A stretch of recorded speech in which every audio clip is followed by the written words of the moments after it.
പുതിയൊരു ക്ലാസ്സിലേക്ക് എല്ലാവർക്കും സ്വാഗതം. നമ്മളിന്ന് Kerala water authority labour assistant എക്സാമിൻ്റെ ഫിസിക്സിലെ മൊഡ്യൂൾ 3 ആണ് നോക്കുന്നത്. നമുക്കതിലാദ്യം ഇലക്ട്രിക് ചാർജ് ആൻഡ് ഫീൽഡ്സ് ആ ചാപ്റ്റർ നോക്കാം. നമുക്കപ്പോൾ ഇലക്ട്രിക് ചാർജിൻ്റെ പ്രോപ്പർട്ടീസ് നോക്കി നോക്കാം. ഇലക്ട്രിക് ചാർജ് രണ്ട് ടൈപ്പ് ഉണ്ട്. പോസിറ്റീവ് ചാർജും ഉണ്ട്, നെഗറ്റീവ് ചാർജും ഉണ്ട്. അതിൽ ഒരേപോലത്തെ ചാർജ് ആണെങ്കിൽ, ലൈക്ക് ചാർജസ് ആണെങ്കിൽ അത് റിപ്പൽ ചെയ്യും. അൺലൈക്ക് ചാർജസ് ആണെങ്കിൽ അട്രാക്റ്റീവ്, അതായത് ഇപ്പോൾ ഒരു പോസിറ്റീവും ഒരു നെഗറ്റീവും ആണെങ്കിൽ അത് അൺലൈക്ക് ചാർജ് ആണ്, അവർ തമ്മിൽ അട്രാക്ട് ചെയ്യും. അതേസമയം രണ്ടും പോസിറ്റീവ് ചാർജ് ആണെങ്കിൽ എന്ത് ചെയ്യും, അവർ ലൈക്ക് ചാർജസ് ആണ്, അപ്പോൾ ഒരു റിപ്പൽ ചെയ്യും. ഇനി രണ്ടും നെഗറ്റീവ് ചാർജ് ആണെങ്കിലും അവരെന്ത് ചെയ്യും, റിപ്പൽ ചെയ്യും.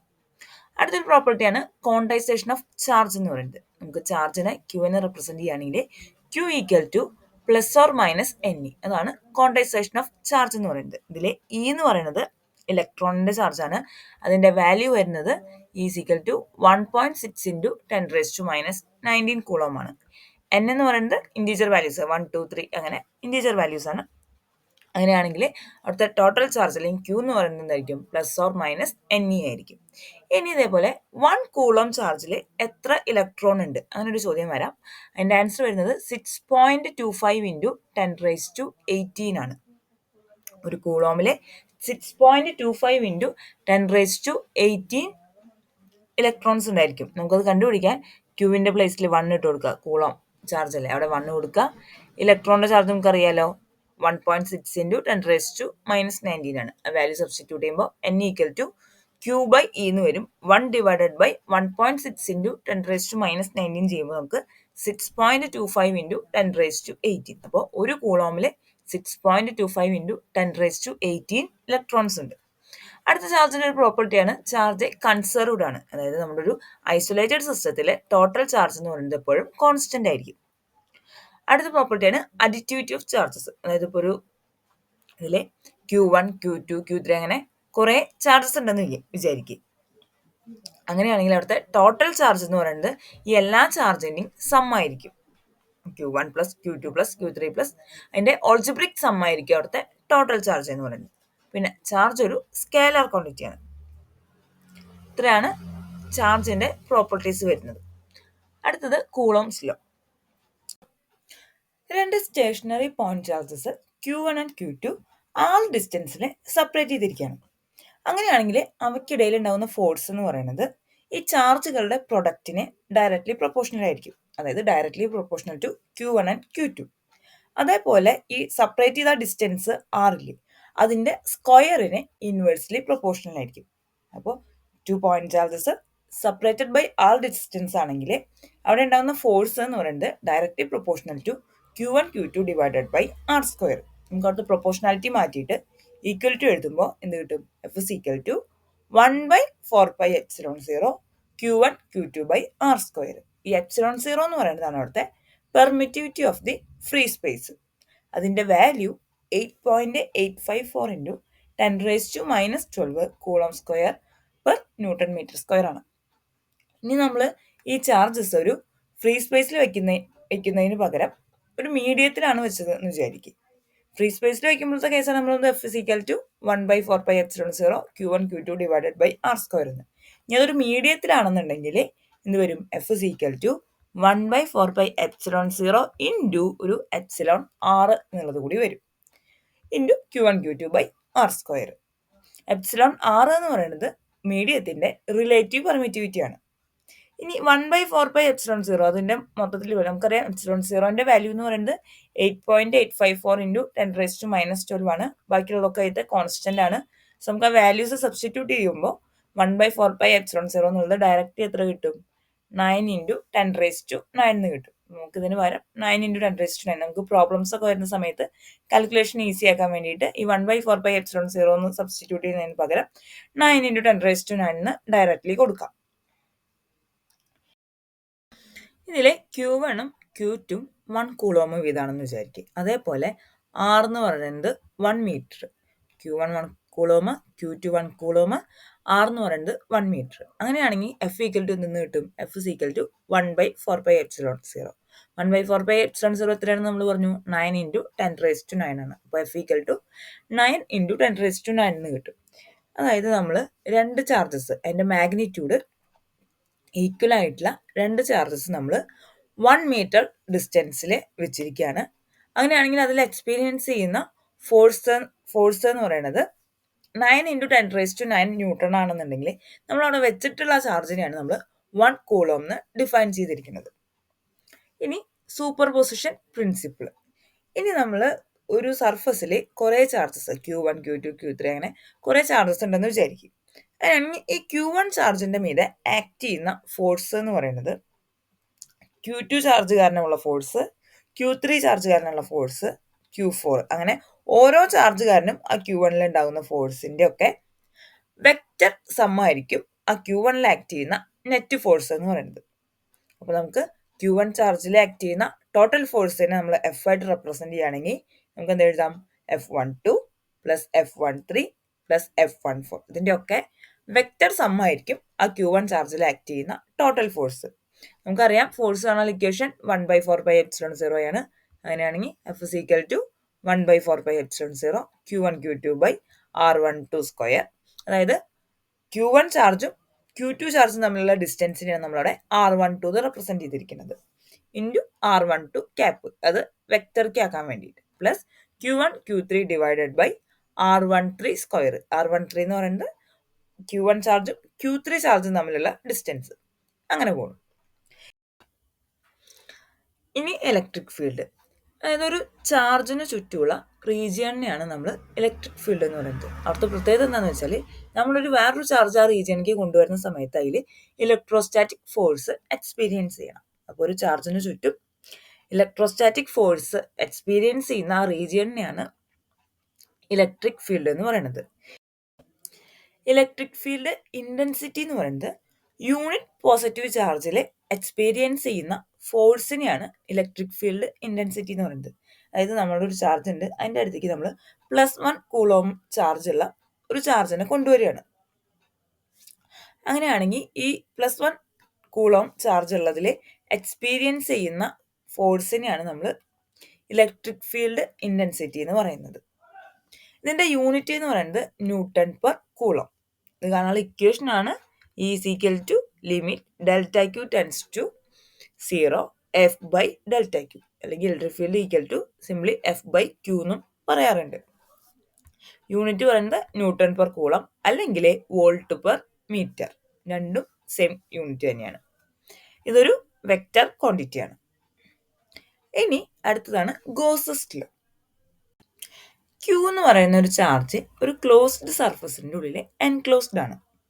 അങ്ങനെയാണെങ്കിൽ ഈ Q ചാർജ് കാരണം അവിടെ ഉണ്ടാകുന്ന ഇലക്ട്രിക് ഫ്ലക്സ്, അതിനാണ് നമ്മൾ ഫൈ എന്ന് റെപ്രസെന്റ് ചെയ്യുന്നത്. ഈ ഫൈ ഈക്വൽ ടു, നമുക്ക് ഇക്വേഷൻ വെച്ചിട്ട് എന്താണ്, phi is equal to integral E.ds ആണ്. ഗോസസ് തിയറം പറയുന്നത് ഈ phi is equal to 1/ε0 times the total charge enclosed ആയിരിക്കും. ടോട്ടൽ ചാർജ് എൻക്ലോസ്ഡ് എന്ന് പറഞ്ഞാൽ നമ്മൾ ഈ ക്ലോസ്ഡ് സർഫസിൻ്റെ ഉള്ളിലുള്ള ടോട്ടൽ ചാർജിനെയാണ് Q എൻക്ലോസ്ഡ് എന്ന് പറയുന്നത്. നമ്മളത് ടോട്ടലാണെന്ന് കാണിക്കാൻ വേണ്ടിയിട്ടാണ് ഇവിടെ സിഗ്മ നൊട്ടേഷൻ കാണിച്ചിരിക്കുന്നത്.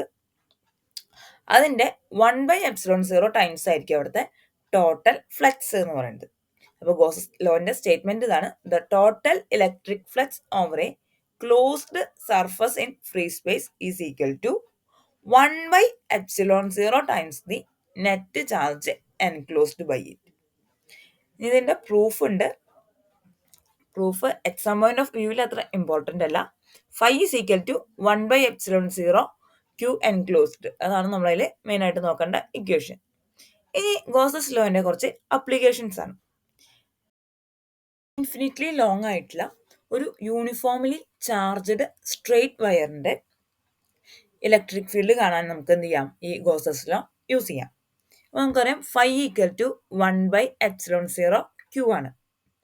ഫൈ കാണാനുള്ള ഇക്വേഷൻ എന്താണ്, phi is equal to integral E.ds എന്ന് പഠിച്ചിട്ടുണ്ട്. അപ്പോൾ E ഇൻറ്റു ds എന്ന് പറയുന്നത്, ഇവിടുത്തെ ഗോഷ്യൻ സർഫസ് എന്ന് പറയുന്നത്, സ്ട്രെയിറ്റ് ലൈനിന്റെ ഗോഷ്യൻ സർഫസ് എന്ന് പറയുന്നത് എന്തായിരിക്കും, ഒരു സിലിണ്ടറിക്കൽ ഷേപ്പ് ആയിരിക്കും. അപ്പോൾ അവിടുത്തെ സർഫസ് ഏരിയ എന്ന് പറയുമ്പോൾ 2πr ഇൻറ്റു L എന്ന് കിട്ടും. അപ്പോൾ E into 2πrL equal to 1/ε0 into, നമുക്കറിയാം linear charge density lambda equal to Q/L ആണ്. അങ്ങനെയാണെങ്കിൽ Q is equal to lambda into L. Lambda എന്ന് പറയുന്നത് ലീനിയർ ചാർജ് ഡെൻസിറ്റി. ക്യൂവിന് പകരം നമുക്ക് ലാംഡ എൽ എന്ന് കൊടുക്കാം. നമ്മൾ എന്നിട്ട് അറേഞ്ച് ചെയ്യുമ്പോൾ ഇ ഈസ് ഈക്വൽ ടു എന്ന് പറഞ്ഞിട്ട് ഈ ഇക്വേഷൻ അറേഞ്ച് ചെയ്യുമ്പോൾ എല്ലും എല്ലും ക്യാൻസൽ ആയി പോവും. E is equal to lambda by 2πε0 R എന്ന് കിട്ടും. ഇതാണ് ഇൻഫിനിറ്റ് ലോങ് ആയിട്ടുള്ള ഒരു യൂണിഫോംലി ചാർജ്ഡ് സ്ട്രെയിറ്റ് വയറിന്റെ ഇലക്ട്രിക് ഫീൽഡ് എന്ന് പറയുന്നത്. ഇതുപോലെ നമുക്ക് യൂണിഫോംലി ചാർജ്ഡ് ഇൻഫിനിറ്റ് പ്ലെയിൻ ഷീറ്റിന്റെ ഇലക്ട്രിക് ഫീൽഡ് കണ്ടുപിടിക്കാൻ പറ്റും. ഞാൻ എൻ്റെ ഡെറിവേഷൻസ് ഒന്നും എക്സ്പ്ലെയിൻ ചെയ്യണില്ല. ലാസ്റ്റ് നമുക്ക് കിട്ടുന്ന ഇക്വേഷൻ ഇതാണ്, E equal to sigma by 2ε0. ഇനി ഇവിടെ സിഗ്മ എന്ന് പറയുന്നത് സർഫസ് ചാർജ് ഡെൻസിറ്റി ആണ്. ഇനി സ്ഫെറിക്കൽ ഷെല്ലിന്റെ യൂണിഫോംലി ചാർജ്ഡ് സ്ഫെറിക്കൽ ഷെല്ലിന്റെ ഇലക്ട്രിക് ഫീൽഡ്, അതിന് 3 കണ്ടീഷൻസ് ഉണ്ട്. ഒന്ന് ഈ ഷെല്ലിന്റെ ഔട്ട്സൈഡ്, ഒന്ന് ഈ സർഫസിൽ ഷെല്ലിന്റെ സർഫസിൽ, ഒന്ന് ഷെല്ലിന്റെ അകത്ത്. ഔട്ട്സൈഡിലാണെങ്കിൽ ഇലക്ട്രിക് ഫീൽഡ് കാണാനുള്ള ഇക്വേഷൻ ആണ് sigma R square divided by ε0 R square. അതിൽ ക്യാപിറ്റൽ ആർ എന്ന് പറയുന്നത് നമ്മുടെ ഷെല്ലിന്റെ റേഡിയസ് ആണ്. സ്മോൾ ലെറ്റർ ആർ എന്ന് പറയുന്നത് നമ്മൾ കൺസിഡർ ചെയ്യുന്ന ഗോഷ്യൻ സർഫസിന്റെ റേഡിയസ് ആണ്. ഇനി സർഫസ് ഓഫ് ദ ഷെൽ ആണെങ്കിൽ എന്ത് കിട്ടും? ഈ ക്യാപിറ്റൽ ആറും സ്മോൾ ലെറ്റർ ആറും എന്താവും? ഈക്വൽ ആയിട്ട് മാറും. ഇതാണ് നമ്മൾ സ്മോൾ ലെറ്റർ ആർ കൊണ്ട് ഉദ്ദേശിക്കുന്ന ഡിസ്റ്റൻസ്. ഇത് ഇതിന്റെ സർഫസിലാണ് എന്ന് പറയുമ്പോൾ എന്തായി? അത് ഇതിനോട് ഈക്വലായി. ആറിന് ക്യാപിറ്റൽ ലെറ്റർ ആറിന് ഈക്വലായി എന്ത്? സ്മോൾ ലെറ്റർ ആറും. അപ്പോൾ നമ്മൾ ഈ ഇക്വേഷനിലെ സ്മോൾ ലെറ്റർ ആറിന് പകരം ക്യാപിറ്റൽ ആർ തന്നെയാണ് സബ്സ്റ്റിറ്റ്യൂട്ട് ചെയ്യുന്നത് വെച്ചെങ്കിൽ എന്ത് ചെയ്യും? അത് ക്യാൻസൽ ആയി പോവും. E equal to sigma by ε0 എന്ന് കിട്ടും. ഇനി ഷെല്ലിന്റെ ഉള്ളിലാണെങ്കിൽ നമുക്കറിയാം ഗോസസ് ലോ അനുസരിച്ചിട്ട് phi is equal to 1/ε0 times the charge enclosed എന്നാണ്. ഇവിടെ ഗോഷ്യൻ സർഫസിന്റെ ഉള്ളിൽ വരുന്ന ചാർജ് എന്ന് പറയുന്നത് അപ്പോൾ എന്തായിരിക്കും? 0 ആയിരിക്കും. കാരണം സ്ഫിയർ ആണ് ചാർജ്. അപ്പോൾ അതിന്റെ സർഫസിലായിരിക്കും എന്ത്? ചാർജ് ഫുൾ ഉള്ളത്. ഇവിടെ നോക്കിയേ, സർഫസിലാണ് ചാർജ് കാണിച്ചിരിക്കുന്നത്. അപ്പൊ അതിന്റെ ഉള്ളിലുള്ള ചാർജ് എന്ന് പറയുന്നത്, സ്ഫിയറിന്റെ ഉള്ളിലുള്ള ചാർജ് എന്ന് പറയുന്നത് 0 ആയിരിക്കും. അതുകൊണ്ട് തന്നെ അതിന്റെ ഉള്ളിൽ വരുന്ന ഇലക്ട്രിക് ഫീൽഡും 0 ആയിരിക്കും. ഔട്ട്സൈഡ് ആണെങ്കിൽ sigma R square divided by ε0 R square, സർഫസിലാണെങ്കിൽ സിഗ്മ ബൈ ε0. ഇനി ഷെല്ലിന്റെ ഉള്ളിലാണെന്നുണ്ടെങ്കിൽ ഇലക്ട്രിക് ഫീൽഡ് എന്ന് പറയുന്നത് 0 ആയിരിക്കും. അതുകൊണ്ടാണ് നമ്മൾ ലൈറ്റ്നിങ് ഒക്കെ ഉണ്ടാകുന്ന സമയത്ത് ഒരു കാറിന്റെ ഉള്ളിൽ ഇരിക്കുകയാണെങ്കിൽ നമ്മൾ സേഫ് ആണെന്ന് പറയും. കാരണം കാറിന്റെ ഉള്ളിൽ ഉണ്ടാകുന്ന ഇലക്ട്രിക് ഫീൽഡ് എന്ന് പറയുന്നത് 0 ആയിരിക്കും. ഇനി ഇലക്ട്രിക് പൊട്ടൻഷ്യൽ. ഒരു യൂണിറ്റ് പോസിറ്റീവ് ടെസ്റ്റ് ചാർജിനെ ഇൻഫിനിറ്റിന്ന് ഇലക്ട്രിക് ഫീൽഡിലേക്ക് ഒരു പോയിന്റിലേക്ക് കൊണ്ടുവരാൻ ആവശ്യമായ വർക്ക് ഡണ്ണിനെയാണ് നമ്മൾ ഇലക്ട്രിക് പൊട്ടൻഷ്യൽ എന്ന് വിളിക്കുന്നത്. ഒരു യൂണിറ്റ് പോസിറ്റീവ് ടെസ്റ്റ് ചാർജിനെ ഇൻഫിനിറ്റിയിലെ ഒരു പോയിന്റിൽ നിന്ന് ഇലക്ട്രിക് ഫീൽഡിലെ ഒരു പോയിന്റിലേക്ക് കൊണ്ടുവരാൻ ആവശ്യമായ വർക്ക് ഡണ്ണിനെയാണ് ഇലക്ട്രിക് പൊട്ടൻഷ്യൽ എന്ന് വിളിക്കുന്നത്. ഇത് കാണാനുള്ള ഇക്വേഷൻ ആണ് V is equal to W by Q. V എന്ന് പറയുന്നത് ഇലക്ട്രിക് പൊട്ടൻഷ്യൽ, ഡബ്ല്യു എന്ന് പറയുന്നത് അവിടുത്തെ വർക്ക് ഡണ്ണ്, ക്യൂ എന്ന് പറയുന്നത് ചാർജ്. ഇതിന്റെ എസ് ഐ യൂണിറ്റ് എന്ന് പറയുന്നത് ജൂൾ പെർ കൂളോം ആണ്. ഇലക്ട്രിക് പൊട്ടൻഷ്യലിന്റെ എസ് ഐ യൂണിറ്റ് ആണ് ജൂൾ പെർ കൂളോം അല്ലെങ്കിൽ വോൾട്ട്. പൊട്ടൻഷ്യൽ ഒരു സ്കാലർ ക്വാണ്ടിറ്റി ആണ്. പിന്നെ ഒരു ഐസൊലേറ്റഡ് പോസിറ്റീവ് ചാർജ് കാരണമുള്ള പൊട്ടൻഷ്യൽ ആണെങ്കിൽ അവിടുത്തെ പൊട്ടൻഷ്യലും പോസിറ്റീവ് ആയിരിക്കും. ഇനി ഒരു നെഗറ്റീവ് ചാർജ് കാരണമുള്ള പൊട്ടൻഷ്യൽ ആണെങ്കിൽ അത് നെഗറ്റീവ് ആയിരിക്കും. ഇനി ഒരു പോയിന്റ് ചാർജ് കാരണമുള്ള പൊട്ടൻഷ്യൽ കാണാനുള്ള ഇക്വേഷൻ എന്ന് പറയുന്നത് V is equal to 1/4πε0 Q/R. ഇനി ഇലക്ട്രിക് ഫീൽഡ് കാണാനുള്ള ഇക്വേഷൻ എന്താണ്? നമ്മൾ ഓൾറെഡി പഠിച്ചതാണ്. Electric field equal to 1/4πε0 Q/R². അതായത് പൊട്ടൻഷ്യൽ എന്ന് പറയുന്നത് ആറിനാണ് ഇൻവേഴ്സ്ലി പ്രൊപ്പോർഷണൽ. പക്ഷെ ഇലക്ട്രിക് ഫീൽഡ് ആണെങ്കിൽ R² ഇൻവേഴ്സ്ലി പ്രൊപ്പോർഷണൽ. ഇതൊരു PYQ ക്വസ്റ്റ്യൻ ആണ്. Potential directly proportional to 1/R, electric field directly proportional to 1/R². ഇനി ഇക്യു പൊട്ടൻഷ്യൽ സർഫസ്. ആ വേർഡ് സൂചിപ്പിക്കുന്ന പോലെ തന്നെ പൊട്ടൻഷ്യലി ഈക്വൽ ആയിട്ടുള്ള സർഫസിനെയാണ് നമ്മൾ ഇക്യു പൊട്ടൻഷ്യൽ സർഫസ് എന്ന് വിളിക്കുന്നത്. ഇക്യു പൊട്ടൻഷ്യൽ സർഫസിലെ എല്ലാ പോയിന്റിലും ഈ പൊട്ടൻഷ്യൽ സെയിം ആയിരിക്കും. അതുകൊണ്ട് തന്നെ രണ്ട് പോയിന്റുകൾ തമ്മിലുള്ള പൊട്ടൻഷ്യൽ ഡിഫറൻസ്, ഒരു ഇക്യു പൊട്ടൻഷ്യൽ സർഫസിലെ രണ്ട് പോയിന്റുകൾ തമ്മിലുള്ള പൊട്ടൻഷ്യൽ ഡിഫറൻസ് എന്ന് പറയുന്നത് 0 ആയിരിക്കും. അതുകൊണ്ട് തന്നെ അതിലെ ആ സർഫസിലെ ഇക്വിപൊട്ടൻഷ്യൽ സർഫസിലെ ഒരു ടെസ്റ്റ് ചാർജിനെ മൂവ് ചെയ്യണമെങ്കിലുള്ള നമ്മൾ ചെയ്യേണ്ട വർക്ക് ഡൺ എന്ന് പറയുന്നത് 0 ആയിരിക്കും. പിന്നെ ഇലക്ട്രിക് ഫീൽഡ് ലൈൻസ് എന്ന് പറയുന്നത് ഇക്വിപൊട്ടൻഷ്യൽ സർഫസിനെ പെർപെൻഡിക്കുലർ ആയിട്ടായിരിക്കും എപ്പോഴും കാണുക. ഇക്വിപൊട്ടൻഷ്യൽ സർഫസിനെ പെർപെൻഡിക്കുലർ ആയിട്ടായിരിക്കും ഇലക്ട്രിക് ഫീൽഡ് ലൈൻസ് ഉണ്ടായിരിക്കുക. ഇനി ഒരു ഐസൊലേറ്റഡ് പോയിന്റ് ചാർജ് ആണെങ്കിൽ അതിന്റെ ഇക്വിപൊട്ടൻഷ്യൽ സർഫസ് എന്ന് പറയുന്നത് എപ്പോഴും എന്തായിരിക്കും? കോൺസെൻട്രിക് ആയിട്ടുള്ള സ്പിയേഴ്സ് ആയിരിക്കും. അതായത് പോയിന്റ് ചാർജ് നിന്ന് ഈക്വൽ ഡിസ്റ്റൻസിലായിരിക്കും എന്തുണ്ടാവുക അവിടുത്തെ ഇക്വിപൊട്ടൻഷ്യൽ സർഫസ് ഉണ്ടായിരിക്കും. അപ്പോൾ ഒരു പോയിന്റ് ചാർജിനെ സംബന്ധിച്ചിടത്തോളം എന്തായിരിക്കും? കോൺസെൻട്രിക് ആയിട്ടുള്ള സ്പിയേഴ്സ് ആയിരിക്കും അവിടുത്തെ ഇക്വിപൊട്ടൻഷ്യൽ സർഫസ്. ഇനി ഒരു യൂണിഫോം ഇലക്ട്രിക് ഫീൽഡ് അതിന്റെ ഇക്വിപൊട്ടൻഷ്യൽ സർഫസ് എന്ന് പറയുന്നത് ഈ ഇലക്ട്രിക് ഫീൽഡ് ലൈൻസിന് പെർപെൻഡിക്കുലർ ആയിട്ടായിരിക്കും. ഈ ഇലക്ട്രിക് ഫീൽഡ് ലൈൻസിന് പെർപെൻഡിക്കുലർ ആയിട്ട് നമ്മൾ കുറേ പാരലൽ പ്ലെയിൻസ് വെച്ചാലും അവിടെയൊക്കെ എന്തായിരിക്കും? പൊട്ടൻഷ്യൽ സെയിം ആയിരിക്കും. ഇനി ഇലക്ട്രിക് ഡൈപോൾ എന്താണെന്ന് ചോദിച്ചാൽ and equal and opposite charges are separated by a small distance. തുല്യമായിട്ടുള്ള അതേപോലെ വിപരീതമായിട്ടുള്ള രണ്ട് ചാർജുകളെ ചെറിയൊരു ഡിസ്റ്റൻസിൽ വെച്ചിരിക്കുന്നതിനെയാണ് നമ്മൾ എന്തെന്ന് പറയുന്നത്? ഇലക്ട്രിക് ഡൈപോൾ എന്ന് പറയുന്നത്. പിന്നെ ഇലക്ട്രിക് ഫീൽഡ് ലൈൻസ് എപ്പോഴും എഴുതാണ് പോസിറ്റീവ് എന്നാണ് സ്റ്റാർട്ട് ചെയ്യുക. എവിടേക്കാണ് എൻഡ് ചെയ്യുക? നെഗറ്റീവിലേക്കാണ് എൻഡ് ചെയ്യുക. ഇനി അടുത്തത് കപ്പാസിറ്റൻസ്. കപ്പാസിറ്റൻസ് എന്ന് വെച്ചാൽ ഒരു കണ്ടക്ടറിന്റെ ഇലക്ട്രിക് ചാർജ് സ്റ്റോർ ചെയ്യാനുള്ള എബിലിറ്റിനെയാണ് നമ്മൾ ഇലക്ട്രിക് കപ്പാസിറ്റൻസ് എന്ന് വിളിക്കുന്നത്. ക്യൂ എന്ന് പറയുന്നത് ഡയറക്ട്ലി പ്രൊപ്പോർഷണൽ ടു വി ആണ്. അപ്പോൾ അതിന്റെ ഇക്വേഷൻ എന്ന് പറയുന്നത് Q equal to C V. ഇതിൽ സീനെയാണ് കപ്പാസിറ്റൻസ് എന്ന് വിളിക്കുന്നത്. കപ്പാസിറ്റൻസിന്റെ SI യൂണിറ്റ് ആണ് ഫാരഡ് എന്ന് പറയുന്നത്. ക്യാപിറ്റൽ F വെച്ചിട്ടാണ് നമ്മളതിനെ റെപ്രസെന്റ് ചെയ്യുന്നത്. ഇനി കപ്പാസിറ്റർ നമ്മൾ ലാർജ് എമൗണ്ട് ഓഫ് ചാർജിനെ സ്റ്റോർ ചെയ്യാൻ വേണ്ടിയിട്ട് യൂസ് ചെയ്യുന്ന ഡിവൈസ് ആണ് കപ്പാസിറ്റർ. അപ്പോൾ രണ്ട് പ്ലേറ്റ് ഉണ്ടായിരിക്കും. അതിൻ്റെ ഇടയിൽ ഒന്നെങ്കിൽ ഡൈ ഇലക്ട്രിക്കോ അല്ലെങ്കിൽ എയറോ ഫിൽ ചെയ്തിട്ടുള്ള ഒരു തരം ഡിവൈസാണ് ഈ കപ്പാസിറ്റർ എന്ന് പറയുന്നത്. ഈ രണ്ട് പ്ലേറ്റ്സും കണ്ടക്റ്റിംഗ് ആയിരിക്കും. അപ്പോൾ ഇതിൻ്റെ സിമ്പൽ വരുന്നത് ഇങ്ങനെയാണ്. അതേപോലെ അത് വേരിയബിൾ ആണെങ്കിൽ അതിൻ്റെ കപ്പാസിറ്റൻസ് വേരിയബിൾ ആണെന്നുണ്ടെങ്കിൽ നമ്മൾ ക്രോസ് ചെയ്തിട്ട് ഒരു ഏരോ മാർക്ക് കൂടി വരച്ചു കൊടുക്കുക. അതാണ് വേരിയബിൾ കപ്പാസിറ്റൻസ് എന്ന് വിളിക്കുന്നത്. ഇനി ഒരു പാരലൽ പ്ലേറ്റ് കപ്പാസിറ്ററിന്റെ കപ്പാസിറ്റൻസ് എന്താണെന്ന് അത് കാണാനുള്ള ഇക്വേഷൻ മാത്രം നമുക്ക് നോക്കിയാലും മതി. C equal to A∁0/d. ഇതിലെ ε0 എന്ന് പറയുന്നത് permittivity of free space. A എന്ന് പറയുന്നത് ഈ ഇവിടെ നമ്മൾ യൂസ് ചെയ്തിട്ടുള്ള പ്ലേറ്റ് ഉണ്ടല്ലോ അതിന്റെ ഏരിയനെയാണ് നമ്മളിവിടെ A എന്ന് റെപ്രസെന്റ് ചെയ്തിരിക്കുന്നത്. D എന്ന് പറയുന്നത് ഈ രണ്ട് പ്ലേറ്റുകളും തമ്മിലുള്ള ഡിസ്റ്റൻസിനെയാണ് സ്മോൾ ലെറ്റർ d വെച്ചിട്ട് റെപ്രസെന്റ് ചെയ്തിരിക്കുന്നത്. അപ്പോൾ C ഈക്വൽ ടു A∁0/d.